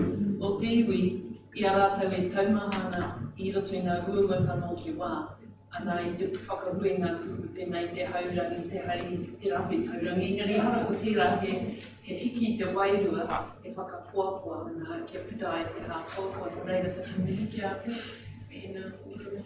I rungau i a Sally Kārena ma, wehetani e rā weheta. I te wai mahi i tō mātou tuakana i rei o pūnake. Nā, ka puta mai rātou ki tōna whare. Kore, haere au ki reira harare. Ka puta mai a Sally, a Ina, Marge, a tōku wha. Ahara mai, ka noho. Kari nohi ngā tūru, ka noho ki te pau. Tatari ki ae, koina nui. Ka puta mai a ngā kōra ko tīmata te waita hai. Kare au tino maru i rā, wai momo wai te tau o, whakaronga tau, hei, ka hea te mai a ngā kuene. Koino. Ka hara mai i rungi i tērā momo wai rua. Me te mihi. Kia huri te ki e rā.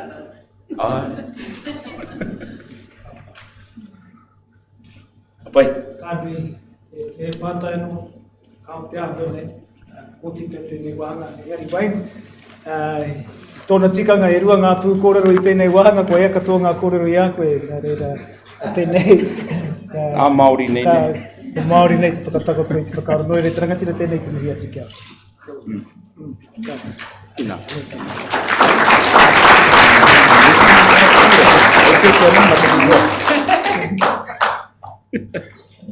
Kāti kua taupe i runga i te āhuatanga o te wā, me te rere tonu o mehi ki runga ki a koe wai no tira ki ngā pūkōrero o te ata nei, hiki pēr tēnei wahanga mo tēnei wā, he paku whakatā, ana ka hoki mai anō tātou hei te tahi karaka.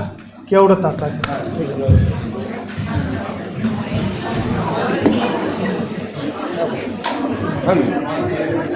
E whakatau mano, ia, hei whanga mo taku kua.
Nui te kai.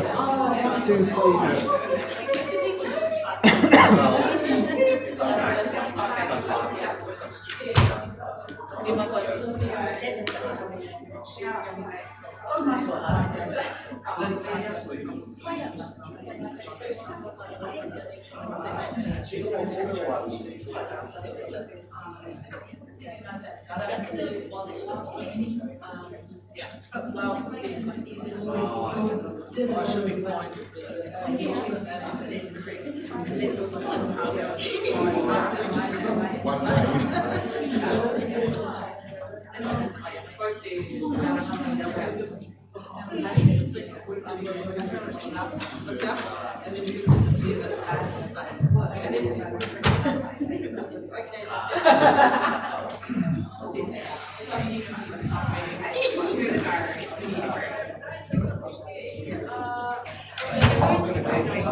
Kia ora no tātou e karema. Ko te kai kōrero whakamutunga mo te rangi nei, ko tākuta rangi mātāmua o ngai tūhoi.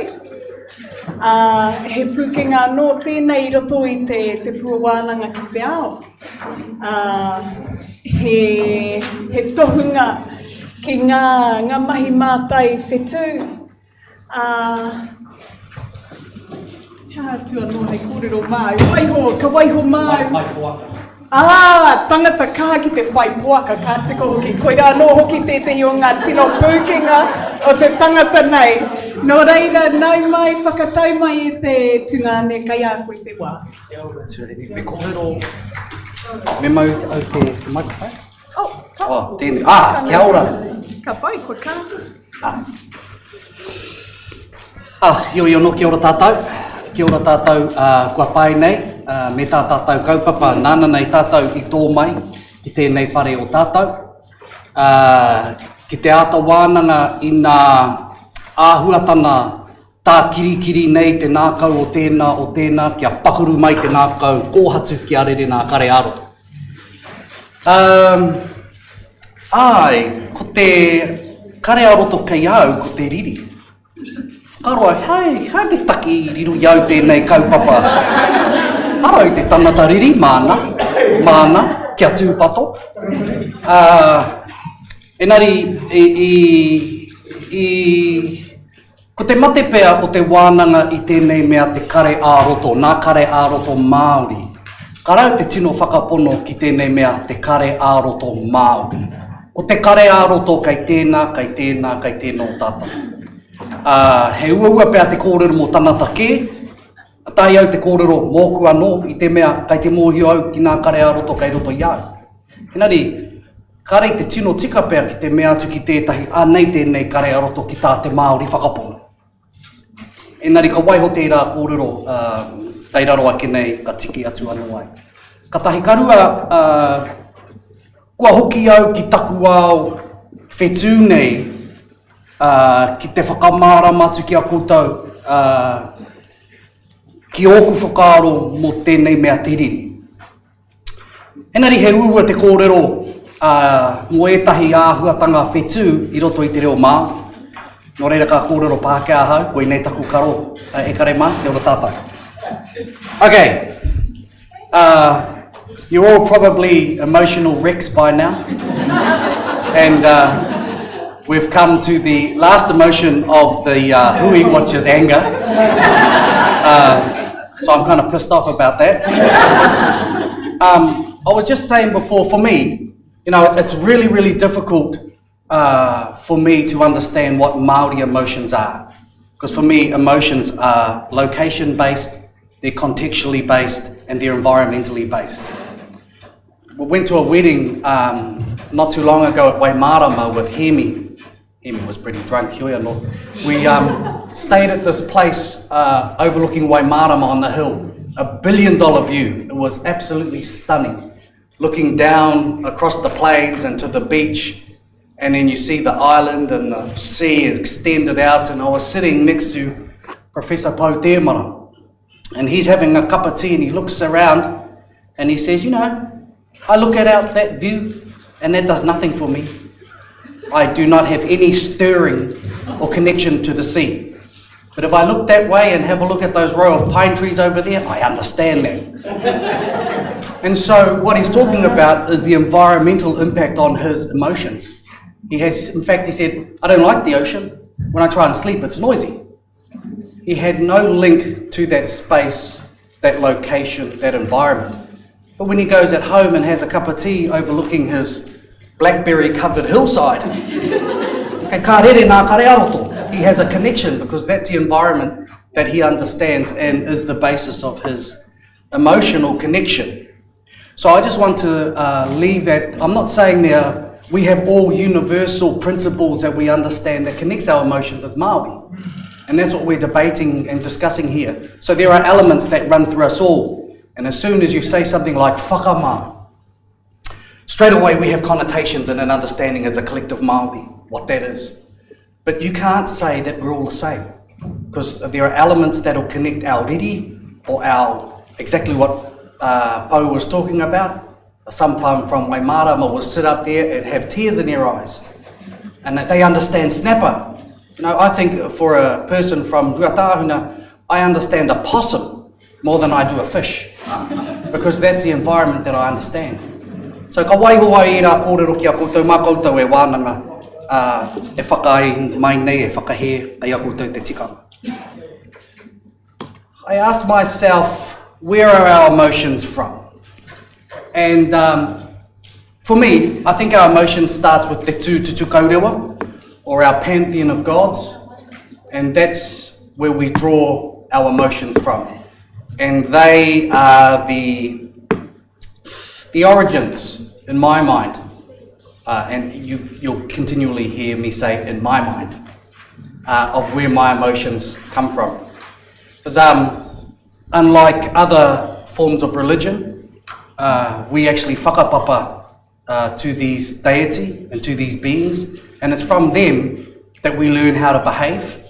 It's from them that we learn our various characteristics, and it's from them that our emotions come from.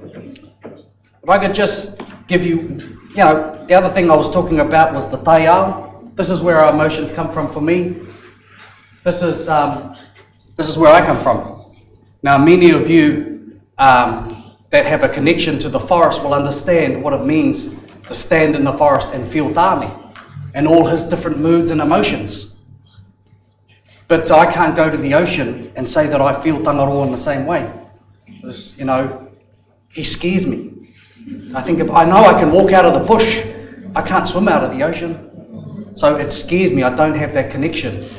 And we understand who he is, but our emotional connection to tāne is where we draw our emotions from. So, as you all know, those early emotions and around anger, I better get to anger, I suppose, begin with, and we all attribute anger to matauranga, but it wasn't him that really forced the idea of anger. It was Tāwhiri Mātea. And Tāwhiri Mātea is the god that is continuously angry. So upon the separation of his parents, it was Tāwhiri that disagreed. So Tāwhiri Mātea warred on his brothers, and you all know he found tāne and he beat tāne and he beat Tangaroa, and then he came across Tu, and Tu is the god of war. He's also the god of mankind. And so it's from him that we channel all these awesome things like anger and jealousy and rage and all of those things. They come to us from Tu. But it was the interaction between Tu and Tāwhiri Mātea that forced anger in the first instance in my mind. And after warring against Tu, Tāwhiri was defeated. And so he was cast down, he was cast aside by Tu. Tu was triumphant. And in his anger and his rage, he rips his eyes out of their sockets. Probably all know the story. He crushes them in his hands and he throws them to the sky as a gift to his father. Now, this action was celebrated until relatively recently by us as Māori. That's how we understood grief. So traditionally, it was quite common for someone to beat themselves when a close relative died, or cut their hair off, or lacerate themselves. Kia maru te tinana, kia hai te kiri, kia rere te toto.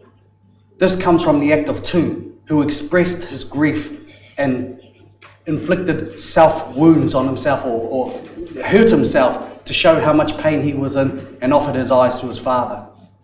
And this is how, I guess, an example of, for me, how we as Māori are impacted upon and our emotional state is affected by our atua. I talked about the taiao. I think that our gods have a number of emotions and a number of variations. And you find those quite often in karakia. I was thinking about tāne. Tāne nui a rangi, tāne te wai ora, tāne nuku nuku, tāne miroinga, tāne te pūpake, tāne te kūkene, tāne te korenga, tāne mōnāriki, tāne māta. Now, it's not as if that's different people. Hey, that's the same person in different states.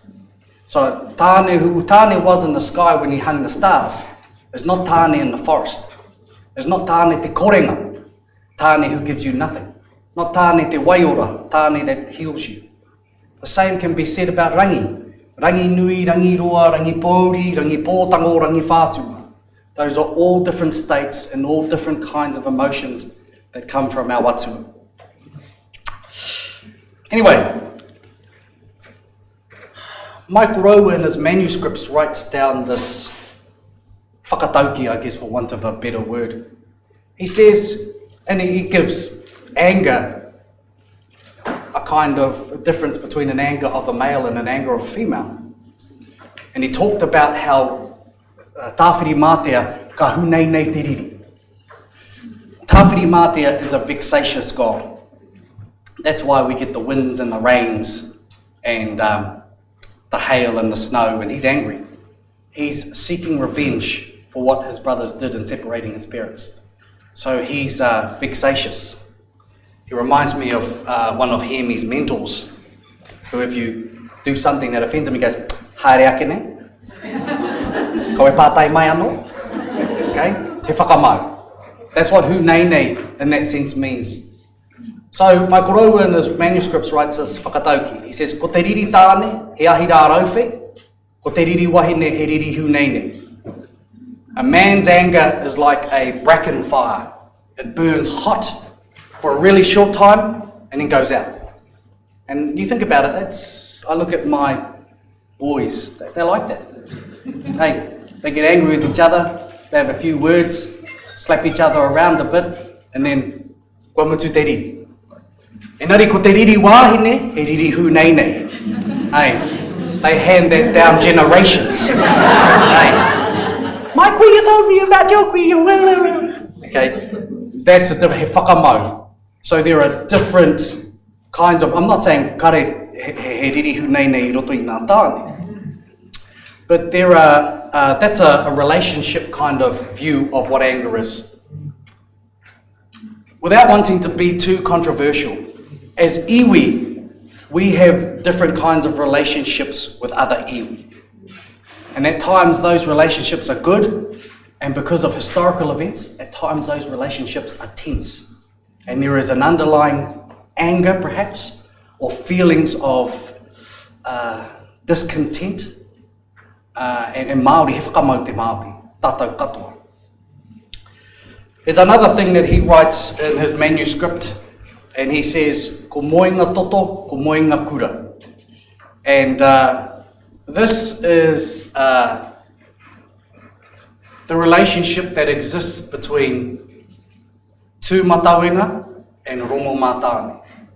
So, in the beginning, there was the first original garden. The name of that garden was Pohutukawa. There's a symbolism going on here. This is where one of the extra two stars in Matariki gets its name from, Pohutukawa. It's named after this garden.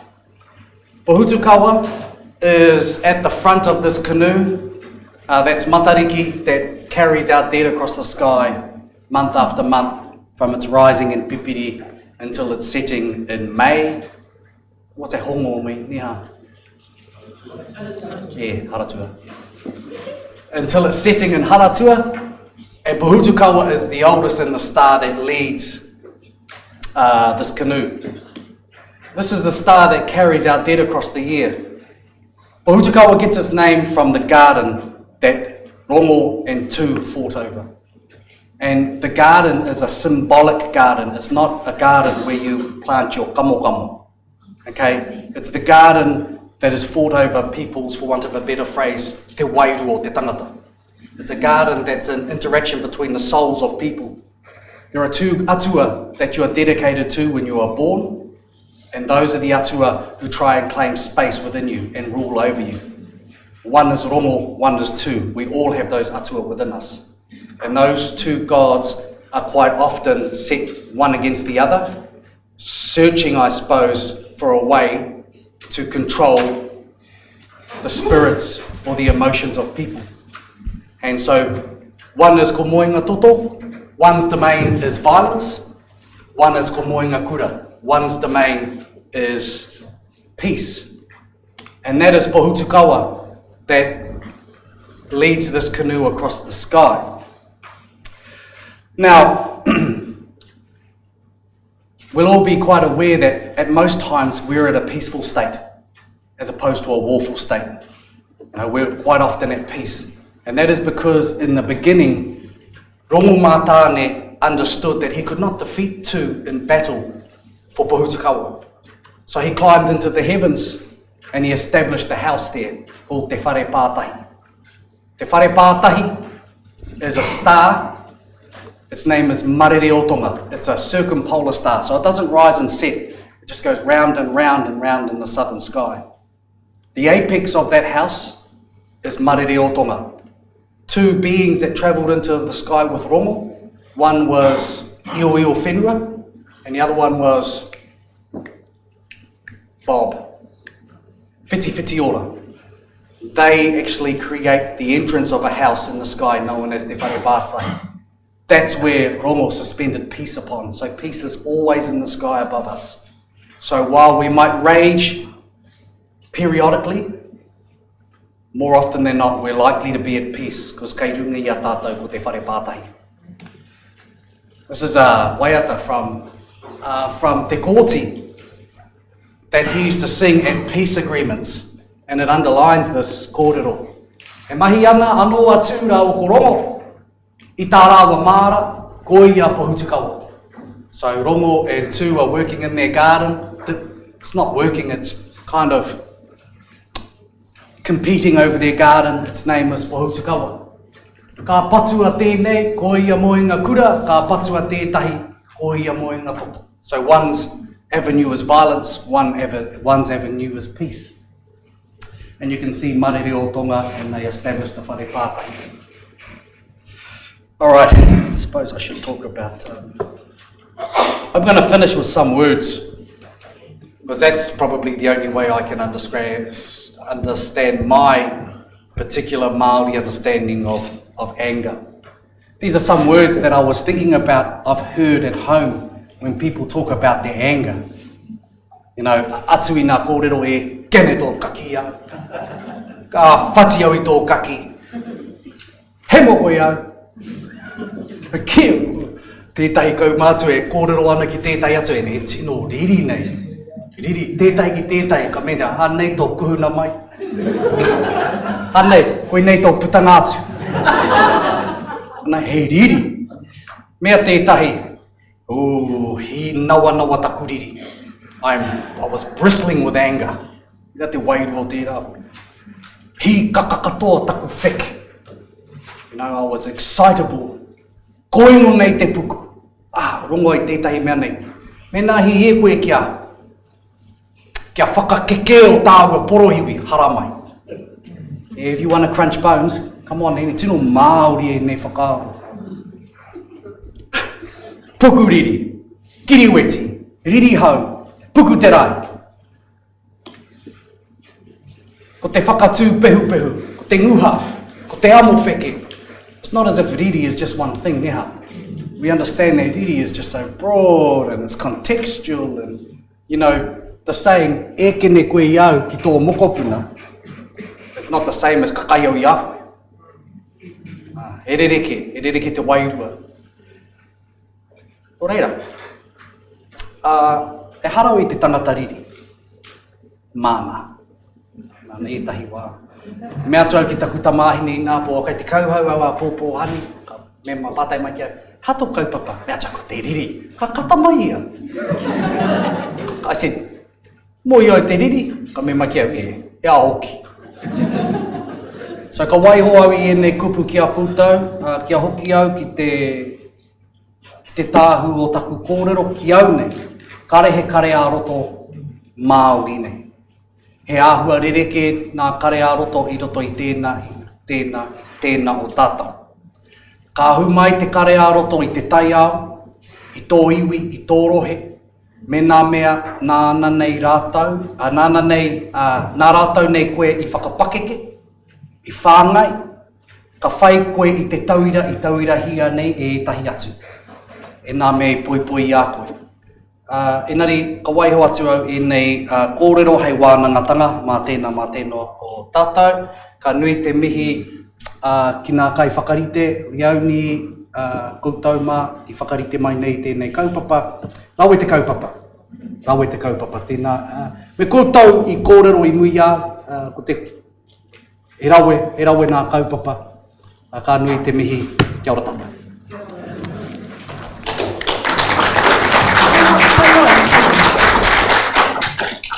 Tēnā koe rangi I nā whakamārama au mo tēnei mea tiriri. I mui te tuku I a koe he wā whakawhitiwhiti kōrero. Nō reira, ko wātea te papa ki a koutou, me he pātai a koutou. I wonder if Ali or Leo have a pātai. Oh boy, ka pai. Oh God. Te pātai o whakamārani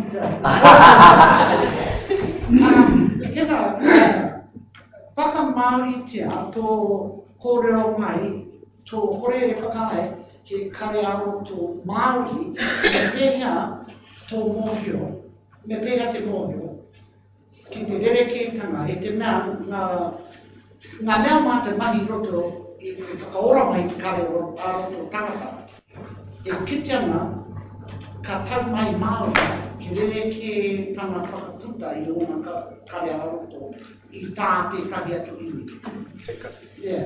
Ki au nei, I roto I tēnei mea te Kare-ā-roto, nā pou o te Kare-ā-roto. Te nui no te wā tino ori tēnei nā pou o te Kare-ā-roto Māori nei. Engari, etahi wā kāo, ka hoki au ki nā kōrero a pou o te moana. Ka te tiro atu ia.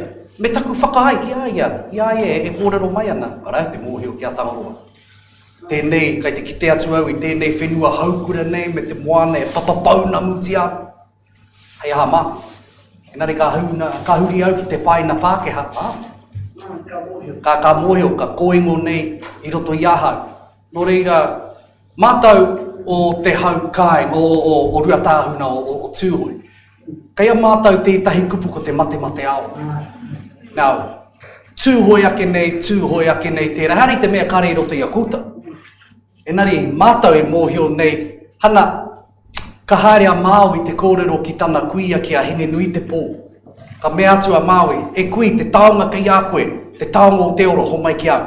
Ke ora te tangata moa ke tonu atu. Ka whiu a hine nui te pō I tētahi kanga. Kai te whakaaro tātou mate ao no he aroha kai kāo, he kanga tērā. Ka mea atu au, kāo Māui. E kore au e tuku I tērā taonga ki a koe. Ka mate koutou I te ao, I te pō, I te wera, I te ua. Ia koutou e pakari ana. Ia koutou e kaumātu ana. Kia mōhio koutou ki tēnei taonga o te ora. Kia aroha koutou ki a koutou. Kia manaaki koutou I a koutou. Kia mate ao ne koutou ki a koutou. Nō reira he here. Kai roto I te aroha he here.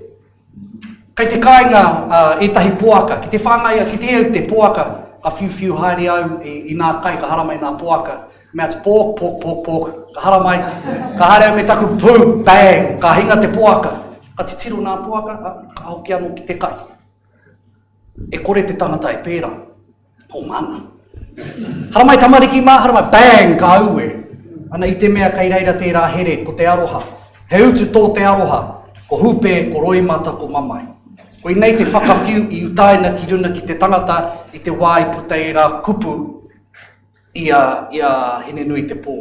Nō reira, ko ira kia mātau tēnei mea te mate ao ne. Kaia tātou katoa, engari, ko I nei te Kare-ā-roto e mōhio nei mātou I roto I nā whārua o te ure wera. Pātai anō.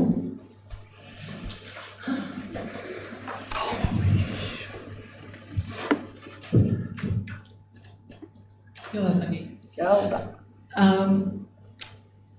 So, e ki mai wetahi o nā kai kōrero e mui a koe, mena ka mautonu koe I tō Kare-ā-roto pērā I te riri I roto I a koe, ka taimai te māuiwitanga I rongi a koe. O, kari ko te mea nui me whakaputa I te rā momo Kare-ā-roto. So, pihe o whakaaro o tērā, e roto I tō tinana, ka mau koe te riri kihia. Kai roto i au tētahi whakaaro kinora wātu nari ka waihoa. Tētahi kōrero nā tētahi Māori e mea mai ki au. I te wā i piri tahi māua ko taku hoa. Ka me ma, ki te totohe kōrua, kau e patuārunga patuāraro. Kai reira pe ariri e tahi wā. Kia tūpato, he hua tō te riri. Kia kaurawa tātai whakaro, tēnei mea te riri he kino kāo, e tahi wā he mea pai te riri. Ki te kore he riri, ana, ka takahia tātou e te ao whānui. Nō reira e tahi wā me riri tāta. Ki te kore he riri, ana ka hānea te tangata. Neha, ka hānea ka kore take, ka mōmona. Nana, tamatu tamaora i roto i tērā whakatauki me ana, kia kaha tātou. Engari, me mōhio tātou, me pēhea te tū. Me riri i te wā i tikana. Me mōhio, me pēhea te whakahanga i te riri. Engari, kau e noho ko te riri, hei kai i te au i te pō. Ka noho ko koe hei papa. Koira te take, i iri ko te whare pātahi ki te rangi, i ngā wā katoa. Te nuingo te wā, ko Rongo te atua. E manaki nei a tātou. I ngā wā e tikana, ka putariri. Ka tū nā pihi. Kai, hane tētahi tauira. Kai me kōrero mo taku iwi, mo taku mārua. Kai reira tētahi pau o te hāhi, ringa tū nei. He para, i runga i te pāmu. Nā reira, ka kite au i tēnei koraua nei, i runga i tana hoiho, karangana ki ngā kuri. Ka pati au i tō kake a blip, blip, blip, blip, kere koe blip, blip, blip, kohu, kanga, ka kuhu ki te whare, he honore he korori ai mai. Whakaaro pai ki ngā tāngata katoa, me te aroha te atua, kia tau te rongo, kia hau te rongo, tau te rangi Māori, ka puta, ka mea nā tāngata o te kāinga. Tēnā tangata nui roa ngā pihi nei, ka kuhu ki te whare, ka whakairi ake ngā pihi, ka mahi tāna mahi hāhi, ka puta ki waho ka mau anō ngā pihi ka haere te mai wana mai. Ainari kia kaua e noho ki au nei, ki te riri. Ka nui te nanea. Ke nā koe kai te rakatire e rangi. Ākua, o korero mo te kāhere, whakangau puaka, tō tai ao. Arepe i tino whāwha te wāhi ki te maramataka. Kia whiro, e korero anō. Ai. Haere tahi ana i etahi wā nā Kare-ā-roto me te marama. Ana kai te mohi o tātou ko te marama te mea te kai tō i te wai i roto i te tangata. Ko tēnei mea te Kare-ā-roto he orite ki te wai. Ka rere. Ki te pakaru mai tō Ngākau, ka rere nā Kare-ā-roto, te tāia te aha. Etahi wā ka waipuke. Ka waipuke te aroha i roto i a koe, ka heke nā roi mata. Aha koa pēhea tō pēhi. Ana ka rere, anō nei he hirere. Etahi wā ko te maramataka, te tiro ki te maramataka. Kai roto i nā ingoa o nā wāhanga o te maramataka, ko whiro. Ana kai te mohi o tātou ko whiro te atu o te kino, o te pirau, o tēnei mea te ngaro ki te pō. O reire kia tūpato tātou. I te wā e rākau nui ana, he pai, he nui te wai roto i te tangata, pōrangi nā tamariki i te wā o rākau nui. I te wā o kore-kore. Kau e hui i te wā o kore-kore. I te mea ka kore-kore. Kare he hua i puta i e rahu. Inari, i te wā o tangaroa, he wā pai te mea kai te nui te wai. Ana, he pai ka puta nā kōrero, ka rere nā whakaaro. Koinei e mea tua kia koutou, kei tō tātou tai ao te Kare-ā-roto. I au I te kāinga etahi wā haere ki te mahi paihamu, koira taku mahi mo I taku taina mai ki tēnei whare wananga, huti huru paihamu. Haere māua ko tētahi o nā pāpā tangata puihi tēnei. Ana ka haere ki roto I te nahere, paki te rā, pai te kaupapa. Engari etahi wā paki te rā, ka tai atu ki te wāhi kai reira nā paihamu ka tūtaku pāpā ka titiro ka mema ko hoki tāu. Hai, o kai te riri a tāne. Ko ia tērā pānui ana I te tai ao, o kia kauarawa tātou haere I tēnei rā. Kimi mate te mai. Nō reira, kua naro tērā āhua I te nuinga o tātou. Kua wareware tātou ki tō tātou tai ao, me pēhea te pānui I tō tātou tai ao, ia tātou noho Pākehā ana. Kua tawhiti mai tātou, I te marama I nā whetū, I te moana, I te nahere, haere ki pack and save, hoko kai. Koe nei te au I noho nei tātou. Nari kei te tai ao ki au nei, etahi āhuatanga tā kirikiri ana I tō Ngākau. Ka nui. Kia ora. Tēnei anō te mihi ki atu e te tungane. Kia ora eru. Paku koha tā mātou rā.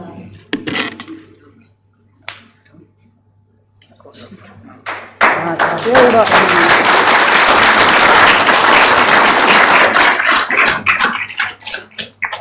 Ko tai ki te wāhanga whakamutunga o te rā, ka tahuri kia whaia Linda Smith. Linda, would you like to make some closing comments?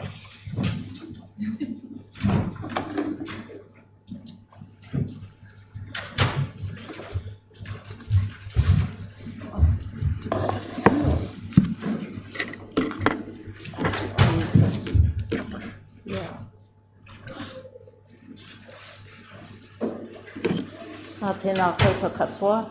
Good to see everyone, and I'm going to sum up something that I didn't actually participate in. Although I did hear some live streamed talks from yesterday. But I'm going to assume that over the 2 days you've all pretty much figured out for yourselves how deeply colonising the concept of emotion has become in New Zealand, and how much that then frames the common sense of how we understand emotions in a Pākehā framework, but also how that then governs how healing practices and the strategies that are used to heal and care for our people. So I just want to make some preliminary remarks. I thought I'd interview my father around this, and he did the typical thing when I ask him a question like, what's your concept of emotions? He always goes, that's an interesting question. You need to go through moteatea. So that's what I've been going through, and then getting completely lost in the text in terms of where to begin. But the other thing we talked about is emotion, not as an individual set of qualities of a person, of a single person, but of collective emotion, and the role of us as a people who live in relationship to each other, that we can't understand emotions simply as individual characteristics and individual expressions without understanding how in a collective emotions are enhanced, honoured or diminished, and what then are the mediating factors, and I think this is where we get to the healing strategies. How then are emotions mediated? When is an extreme expression of grief, when does the community pull someone back from the abyss of grief? When does the community kind of recognise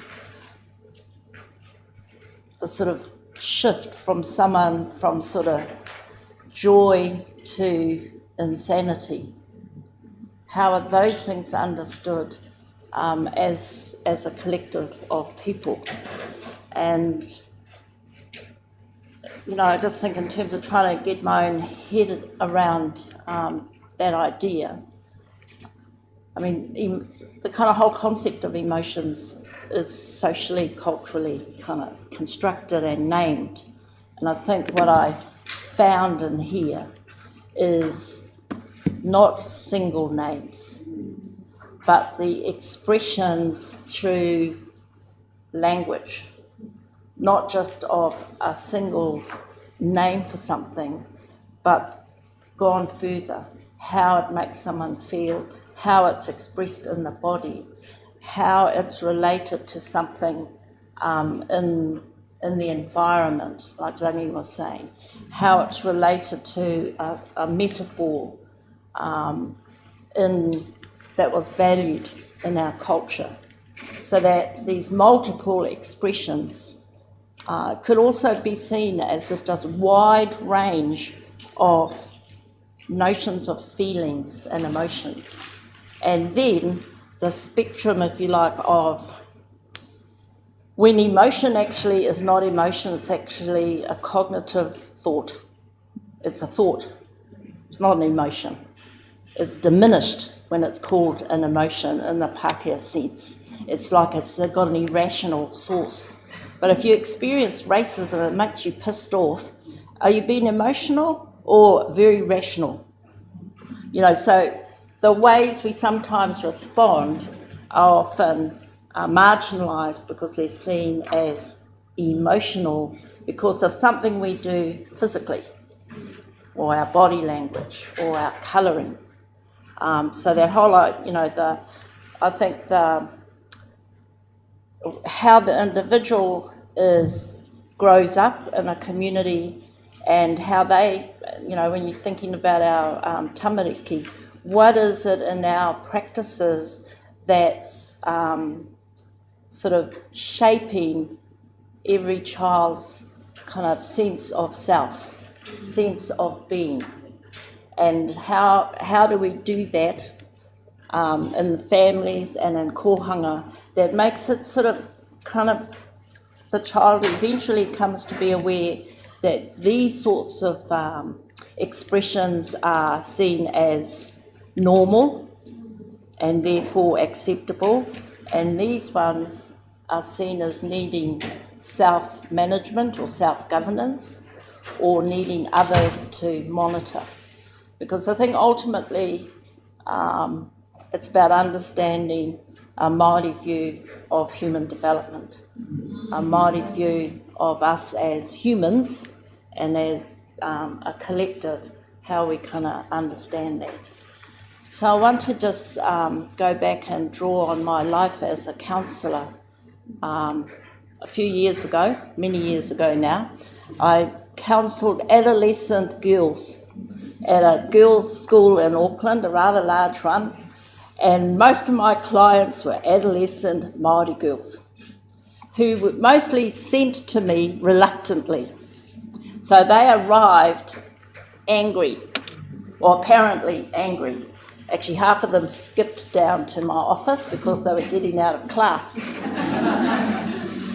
But, you know, when I think of all the counselling strategies I was taught in the university, none of them really worked. Yeah, for these sort of clients that I had. But I did learn and did kind of come to understand and appreciate, well, A, how I'd been brought up, but B, how to interact with our own young people. And the different strategies that are embedded in a way in our practices, and they're taken for granted. There's the formal ritual ones, you know, we understand you can mediate some of these extremes in a human person's actions and behaviours through karakia, through water, through song, through distraction like laughter. There's a whole lot of things we kind of recognise. But there's also things around silence, around presence, around the use of food, around the use of a collective.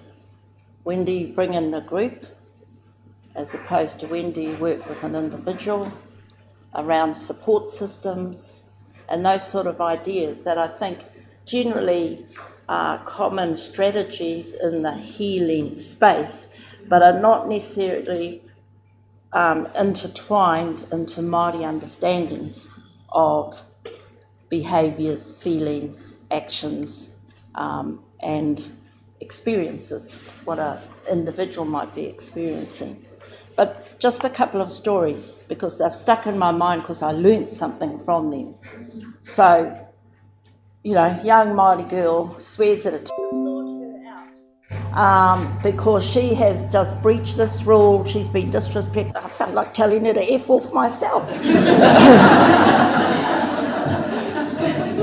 You know, and then I said, leave.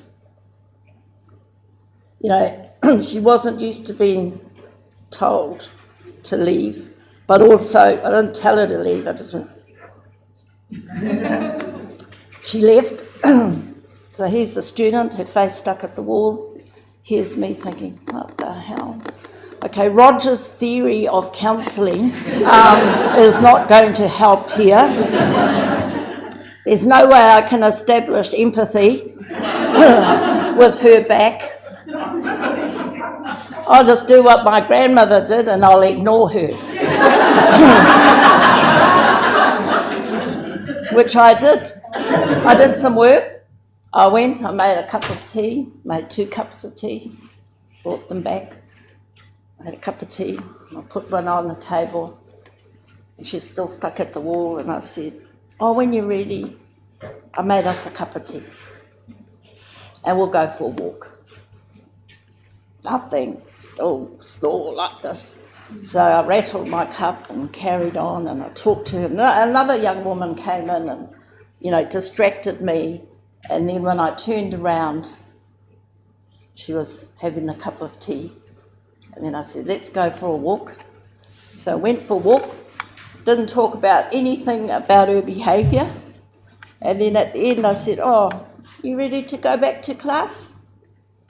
She said, oh, can I go next period? I can't stand that fucking teacher.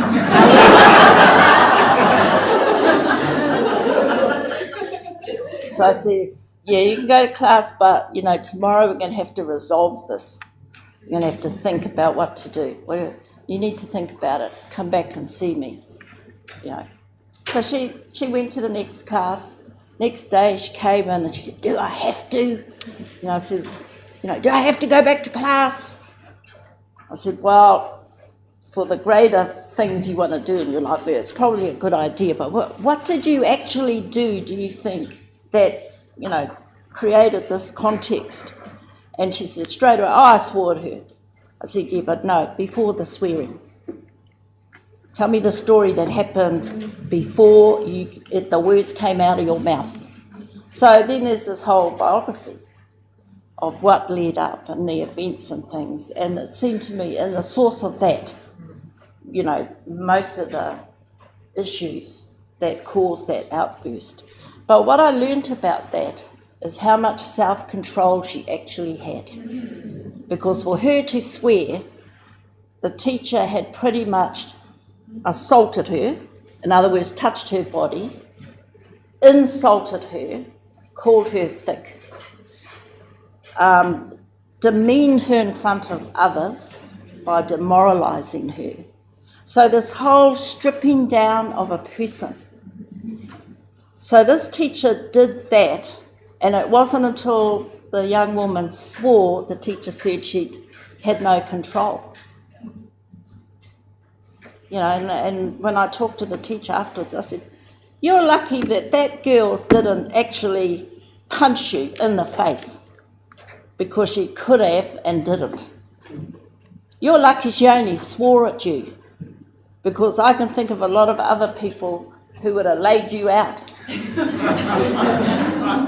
with what you did, with what you did.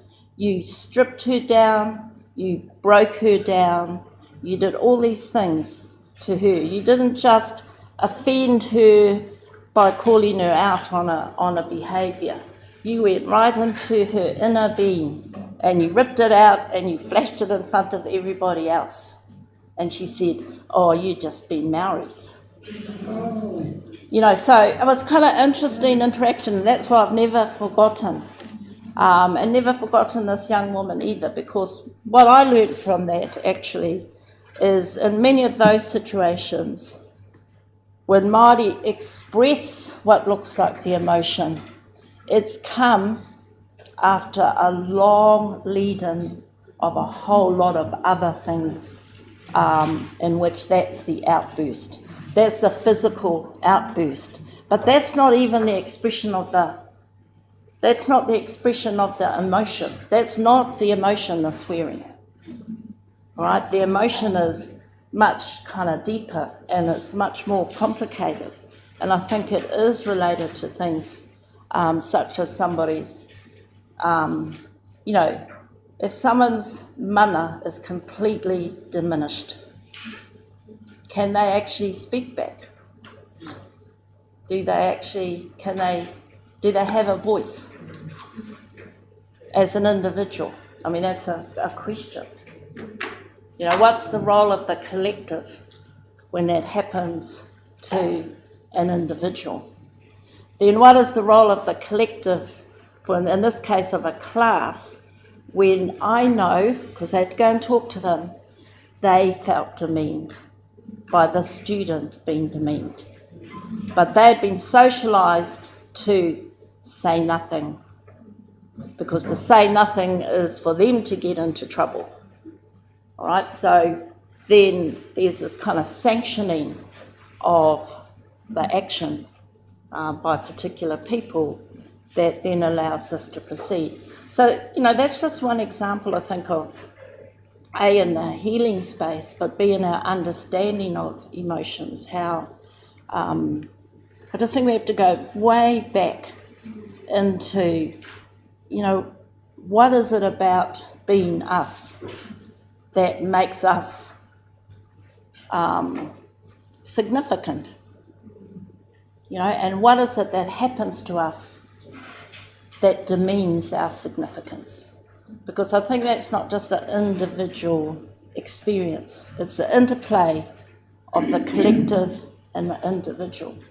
It's the interplay of the individual and the history. So I'll give you a second example. This is more political one.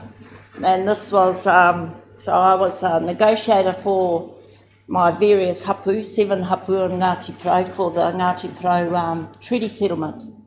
And my very first hapu meeting, my aunts, these aunties of mine, they get up and they go, "We hate the Crown," and it was said with such venom. And everyone else go, "Yeah, we hate the Crown." I'm going, "Oh, hang on, we're going into negotiations with the Crown." "Oh, yes, dear, off you go, yeah, you're our representative."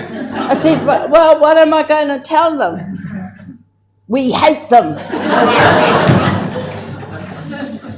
"We hate the Crown." Okay, all right. I don't know what this means for me, but I'll go. And so the second meeting came, same aunties turn up, "I hate the Crown, I don't trust the Crown," on and on and on. So in the end I said, okay, we need to think about this. We need to think about this word hate, because I don't know how to cope with it. I don't know what you mean. It's, to me it's a heavy word.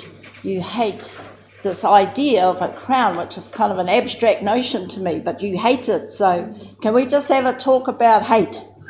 So we stopped our, hapu meeting to talk about hate. What does hate mean to you? And, obviously it's a list of a whole lot of grievances. So, well, what do we do that overturns hate? How do we deal with this? Like, no, the Crown can stick its money up its ass. Oh, okay, so money's not going to solve it. No. What else? Well, they can give our river back. I said, well, actually, we've got our river. It's a mess. Oh, well, they can heal it and give the river back. Okay, what else do you want? Give the mountains back. Oh, yeah, what else do you want? So we went through, we had this list of things that they generated. And at the end of it, I said, so if all this happens, will hate disappear? Or will you still hate the crown? And they had a long think about it, and I said, so other iwi have gone in for things like apologies. Would you like the Queen to apologise? I hate the Queen! No, we don't want an apology. We hate them. So it just like, for weeks and months, it was like, we hate the crown. And it really bothered me. You know, like every time it's, okay, what do you mean by hate, and how do we get rid of the hate? Well, we always have the hate. Well, we always have that sort of strong sense of, it doesn't matter whether it's a crown or what, is hate something that can never be diminished, never be mediated. So this one aunt in particular, she's quite well known on the East Coast, every time she came to the meeting, the word hate would come out of her mouth. But the more that people started to get involved in discussions and talking about the idea, the less the word hate started to be used. And by the end of our particular 2 years of working as a hapu, in our last meetings, I never heard the word hate at all. They still didn't like the crown, didn't trust the crown, but they never used the word hate. So when we had our debriefing, I was thinking, so what happened to hate? Where did hate go? In all, this 2 years of meeting, and they'll go, oh, darling, we like our hui every 2 months, and then we like coming together and talking, and we like it when we get to have a say, and yeah, not like that Uncle Uppy wanker, we hate him. And it's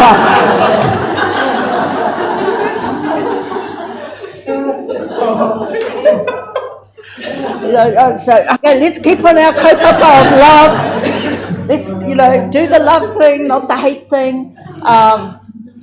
So, what I learned from that is, there are these very powerful, collective, intergenerational feelings that are very difficult to, you can't just get rid of it. You can't just do a spell. Can't do a spell that gets rid of hate.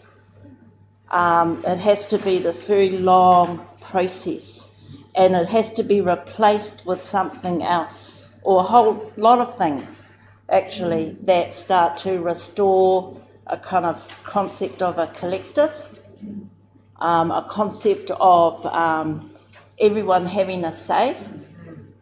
So, in our particular cluster, where I represented, so our key tipuna is a woman, and ue pohatu, and so many of my aunties thought, the whole sort of reification of Purorangi was a diminishing of the mana of ue pohatu, from whom we were descended, and that particular reification of Purorangi, represented a grievance to them, and grievance in terms of mana wahine, and that she was an important tipuna who ruled over the whole Waiapu Valley, basically, and further south and further north, her and her daughter and her granddaughter. And so they took their grievance from there, from the raising up of a particular tipuna as being the origin story of the iwi. And they saw that as diminishing of our tipuna, of course, but but by choosing one and doing it through this sort of settlement process, right? So everyone on the marae, they'll talk about all of those tipuna. But in the settlement process, there's a particular account that's given. And it's an account that basically individualises the story of who we are as a people and creates singular lineages, singular whakapapa that don't have the complexities and the nuances of what makes us who we are and how we are related. So, in a sense, that's a different example of an emotion and this kind of concept of a grievance or a collective understanding that is born and carried by each generation. And I've seen it in a lot of Indigenous communities, actually, not just our own. You can go into a community and there's a feeling, or you get a sense, or, a sense of their collective āhua. They might be quiet or sombre, or in my hapu case, stroppy. And it's driven by something much more than this individual. It's almost trite to say it's an emotion. It's a sense of things that have not been healed, of unresolved matters. And there is no actual source, but it sits there and is repeated generation after generation after generation. And I think those are often the things in the treaty settlement process that are never resolved, right? They're never named and they're never resolved because the process is fundamentally a political process and it's not one that spends much time on healing. In fact, you don't hear that word in treaty settlements in New Zealand. You hear it in Canada, you hear it in the US. They are explicit about healing and reconciliation. We get to the money, cut to the chase, get on with the development. And the problem is that we don't heal. We haven't healed. And we're not addressing that as part of this wider sense of moving forward. So those are, I guess, some general remarks about, why is this stuff important? It's because we're dealing with it in multiple layers of who we are as a people. It's not just because individuals, have an emotional issue that needs some sort of therapy and treatment. It's layered so that it's also collective issues that we're having to deal with at the same time. And we learn, a generation learns its emotions from what they see and observe in an older generation. They learn the strategies for dealing with that by observing what they see. And, the collective principles that we might use to mediate that, I think they also have to be reactivated. I think somebody said earlier, it's not that emotions are bad. How do we nurture the collective? So I think those are, in terms of, going forward, it's the understanding some of those, what I would call mediating factors that cut across particular feelings and particular behaviours. And I know my brother-in-law, Karangirangi Smith, has done some work on thinking about where, I think it was where whakaaro comes from, that particular essay, which is, so he's looking at whether, that distinction between intellectual or rational thought and emotions, that's a very Judeo-Christian distinction. It's not necessarily a Māori distinction, and that our concept of these qualities of a human person is, not only sourced in a different place, but it's a completely different philosophy of the human being, of the human person. And that's really, seems to me, if we kind of understand that better, we will understand more the sorts of strategies that we know works and will work well going ahead. So just one more little story. You know, my mokopuna's now grown up a little bit now and he doesn't break my things. But I've got an 8-year-old one, Niwa, and I've collected little glass, beautiful little glass fishes and little glass birds with delicate little tails and, you know, wings. So every time I've gone to a different place around the world, I've bought myself a fish or a bird. And I had them in my home very proudly, you know, all because glass is very colourful. So there they were, and Niwa was living with me. Went away, came home, and like my glass were all in different places. They were like polished, shiny, and for a couple of days I said, oh, okay, they must have dusted the glass. And then I noticed that all the birds were like looking in one direction. And all the fishes were looking in one direction. They were all lined up looking, so I thought, oh, okay. So I went and had a look, and there were no tails on the birds, and there were no fins on the fish. So I called Niwa over, and it's like, what happened here? And he looks at me going, oh, they broke.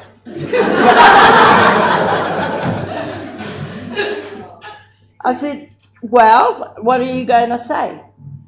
He said, I'm sorry, Nanny, can I go out now? I said, you need to show more remorse. And he looked at me like, I have no idea what you're talking about, but okay, I'm sorry again. Can I go out now? And it kind of struck me when I said that, came out of my mouth, you have shown no remorse. I connected it to a TV documentary I had seen about a Māori man who'd come out of prison, he'd been in prison for rape.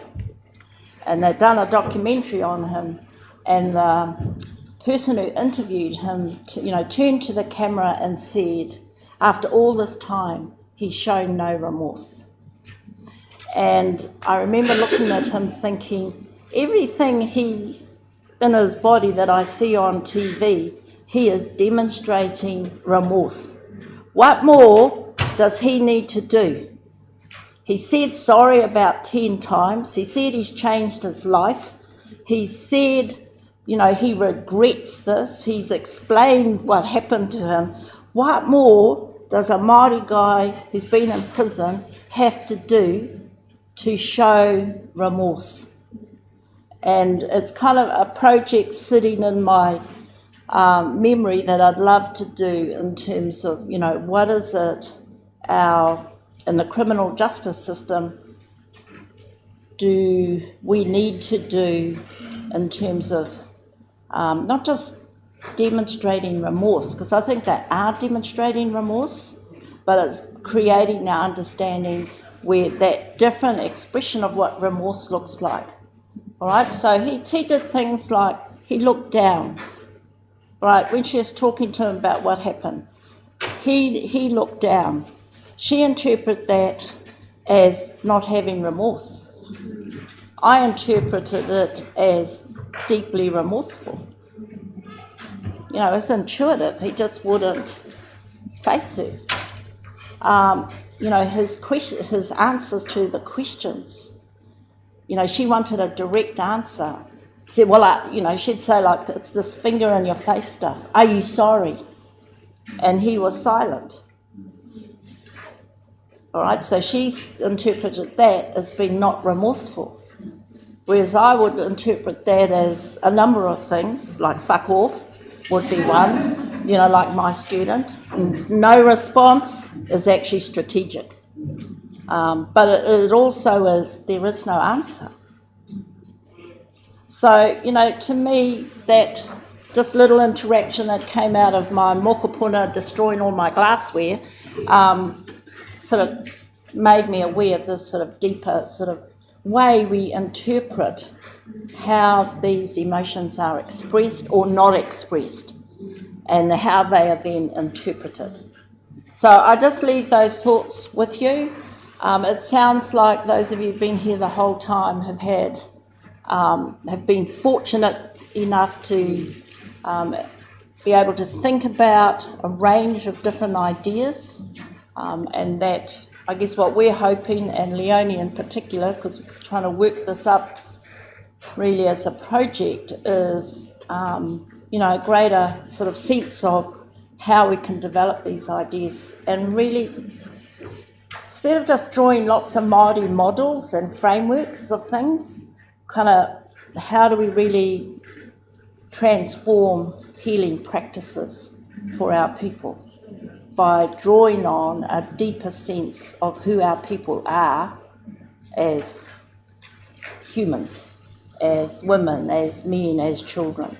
So I think this is the circle that we're trying to pull together, and just want to thank all of you for coming, and we look forward to that. I see a couple of students in the house. I think it'd be great for you to be doing some projects in this area, because it's completely undeveloped in our sense, even though, as my father said, read ngā moteatea, all volumes, and you might get a glimmer. But I did read, I'll just finish with this one.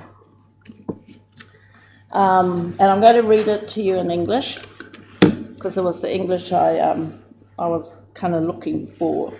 So, he waiata Aroha from Ngāti Porou. Were you, beloved, to invite me straight away, by way of the hill, I would come, lest I stray afar, and eagerly I would follow the path you trod. Alas, you are gone, as if borne on high by some magic enchantment. Why did you not, when first we met, set about undoing our affection, before love had fastened firmly and become a consuming desire? Comes it now, I am a derelict canoe, stripped to the hull, alas. Sink down, O sun, presently to set. Come then, copious tears. False lips you have, thou descendant of Makiri, of whose infamy we have already heard. Of you, dear one, no word is heard. You are, as a father, quite lost. Unlike thou art the waning moon which dies, later is again seen on high. So that's an expression of love, or he waiata Aroha. But in it is this kind of a way of thinking about love that is never captured in how it's presented to us in a Pākehā framework. And I'll just leave you with those thoughts. Thank you.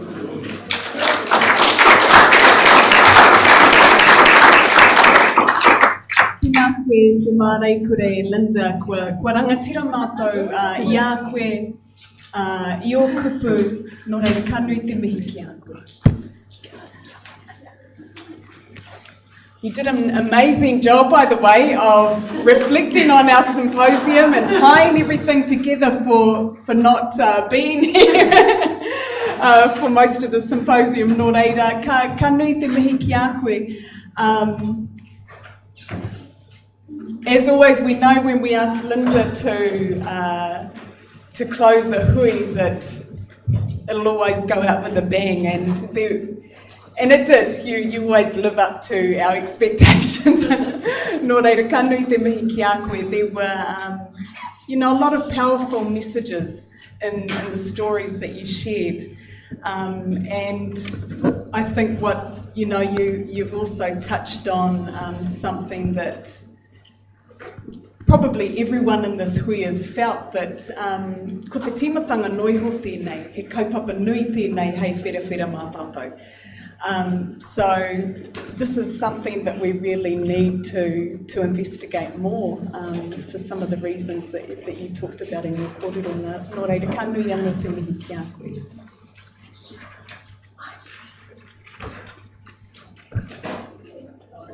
Kia ora no tātou. Just before Irawira closes up, this particular hui, I just wanted to kind of go back to the beginning, yesterday morning, when I talked about why we even decided to have this particular 2-day hui around Kare-ā-roto, and how that really stemmed from the work that we do with a lot of Māori healers and Māori providers working in the social service sector, many of which are in this room. Moi, Tūtama Wahine, Hera, Rehi, Al, koutou, Hera nā, koutou I noho hei tuara mō nā whānau, mō nā tamariki mokopuna, tēnā koutou. So, and really it's the beginning of a conversation. We wanted to open a conversation around some kaupapa that we often don't speak about very much in terms of healing, and Linda's raising of the treaty settlement process. I think is really critical, and Ani's written significantly in this area in terms of how the Crown process really is not about healing.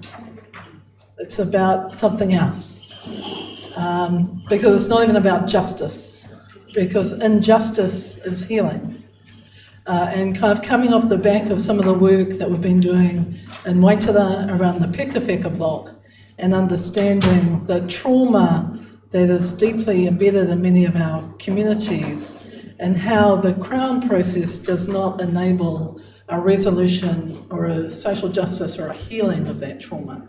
And so, you know, how do we find those ways? And your korero yesterday, matauranga, around Hopo and around knowing the kind of origins of where these mamai come from, where these Pouri come from, and being able to work through the riri and the Awangawanga and the Karangirangi with Aroha, all those things, and mamai, you know, that they all are things that we really do need to actively engage in this generation. I think that we have an obligation in this generation to find ways of resolving the mamai that many of our tupuna have held and carried and passed te rotiti te tangata ki a tātou. Because we don't want to continue this into future generations. I think we have a really strong awareness of that at the moment. And so within the mahi at Te Kotahi, we're really working to support anyone, particularly within Te Ao Māori, who's seeking to develop pathways for healing in whatever way that we can do that. And so particularly, you know, and I do want to acknowledge the Health Research Council, and particularly the Māori Health Committee, who have really provided the resource for us to do this kind of mahi without any kind of strings attached, which has been really great. So I did want to acknowledge that this is a kind of pathway, and acknowledge actually there's quite a few people who have been watching the hui online, and I'm hoping that it's been useful, the streaming of these korero as well, and we are going to run another hui, at least one again next year, to continue talking around these kaupapa and continue the healing journey that we're all on, really. One of the things I wanted to pick up on, which came initially from Moi, when you talked about, and actually so did Pania, how do we bring te oranga o te reo into a space for te oranga o te tangata?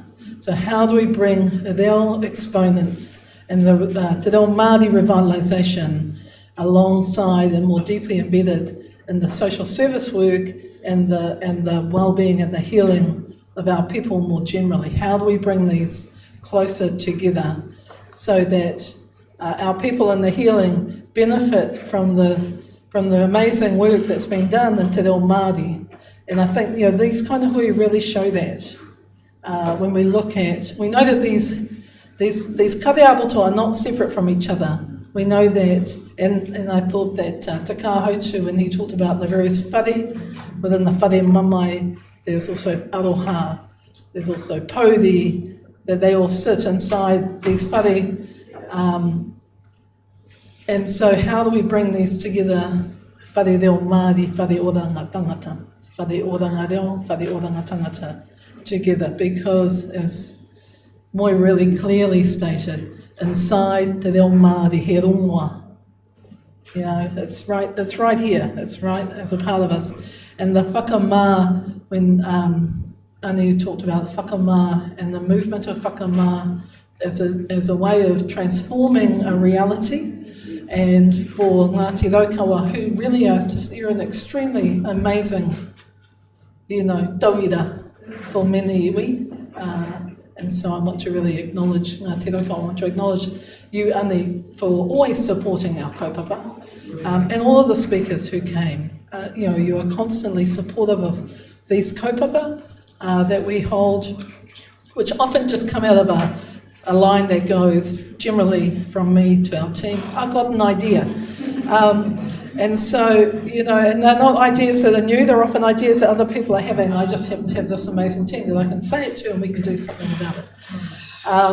But within Whakama, saying to Ane outside, when we did the Reo Māori agenda for Te Tau Te Whiri, one of the things that came up constantly from people working in Te Reo Māori and people learning Te Reo Māori was this notion of whakama. How do we move from a place of whakama and make that transformative? So that it's not something that is disabling of us. And in the stories that Ani shared, there were many stories around how its intention is not a disabling intention, but it is a way of progressing and shifting and moving, as with the stories in terms of Hopo. So I just want to thank you. My role really is to do a couple of thank yous to two Māori men. Someone said to me, do you have any men on your team? Yeah, well, we've got Eru. Even though we don't employ him, he's on our team. And Hori. Who he whanaunga, no taranaki, who always has to be on my team, even if he doesn't want to be on my team. And so we really wanted to acknowledge one, Eru, coming from Tāmaki to support Te Kotahi, and doing one amazing MC with Hine-te. But Hine-te and I wanted to acknowledge Eru with one of these beautiful Donna Campbell kete. And we also wanted to acknowledge Hori, who I gave a little bit of a rough time yesterday morning for being 10 minutes late. Tērā te whanaunga tanga I wainga nui a tāua e te tungangi. But also, doing these hui that we want it to be accessible. And being accessible means that speakers can speak in whatever reo they choose. And that's an accessible thing in terms of te reo Māori, but that for those who don't have reo Māori, that we provide a mechanism to ensure that they get access to the knowledge. So without translation here, and he manua whenua, which, Rangi and Hori, we really want to acknowledge the translation work you both do for Te Kotahi, and so we've got a he kete mahu. And,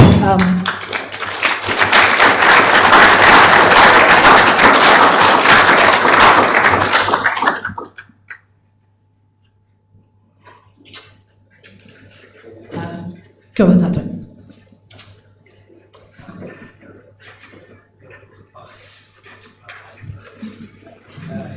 Hara tēnei te karo, oe no e mihi kaua ki ana ki te kaupapa I tai mai ai tātou, I rongo a ihu, I kite a kanohi, I pāi ki o tātou wairua, ki o tātou hinengaro, ki o tātou whatu mana o tēnei te mihi ake nei. Ma te kite ka rongo, ma te rongo ka mōhio, ma te mōhio ka mārama, ma te mārama ka mātau, ko mātau I a koutou korero I o kupu korero, I tai mai te rangi nei, Ani, te kāhautu, Wayne, tainua atu ki a koe e rangi, kōrua tahi, ko Linda, herei te mea kai au ngā korero whakamutunga, ko korero hia ngā korero hoe no ka tukuna atu te rākau, nā te mea I tīmata mai, tō tātou I horai nei, tō tātou pū korero, nāna te Māori hiki, māna hoki he whakaoki atu te Māori ki aia e tame kai aku te wā.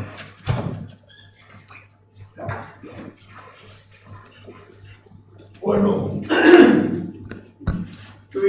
tui ai raro kalongo te ao, kalongo te pōmo, I te kōrero, I te wana. Ua taka pua whio he marama huluku, he marama hura. Ngā wānanga tanga, ngā whakawhitiwhitinga whakao, ngā whakawhitiwhitinga kōre. Tui ia whai maari. O te akanga marama tanga whakaoranga e te atu ki tō mātou ki ni te whare kāhui e ki ngā tinana. E mā wiwingi ana ki runga ki a mātou katoa me tā mātou kaupapa o te rāne ia. Nau te kororia, nau te kororia, nau te kororia.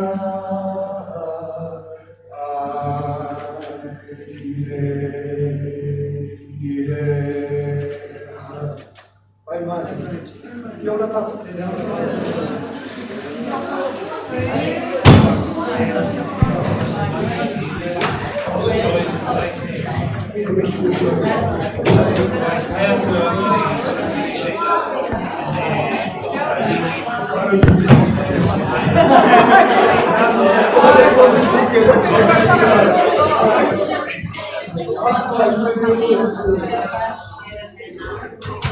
Ka whai kutanga. Ai. Ko tutaki. Oranga tiraki Māori a koe. Ringa pehi. Kōrua.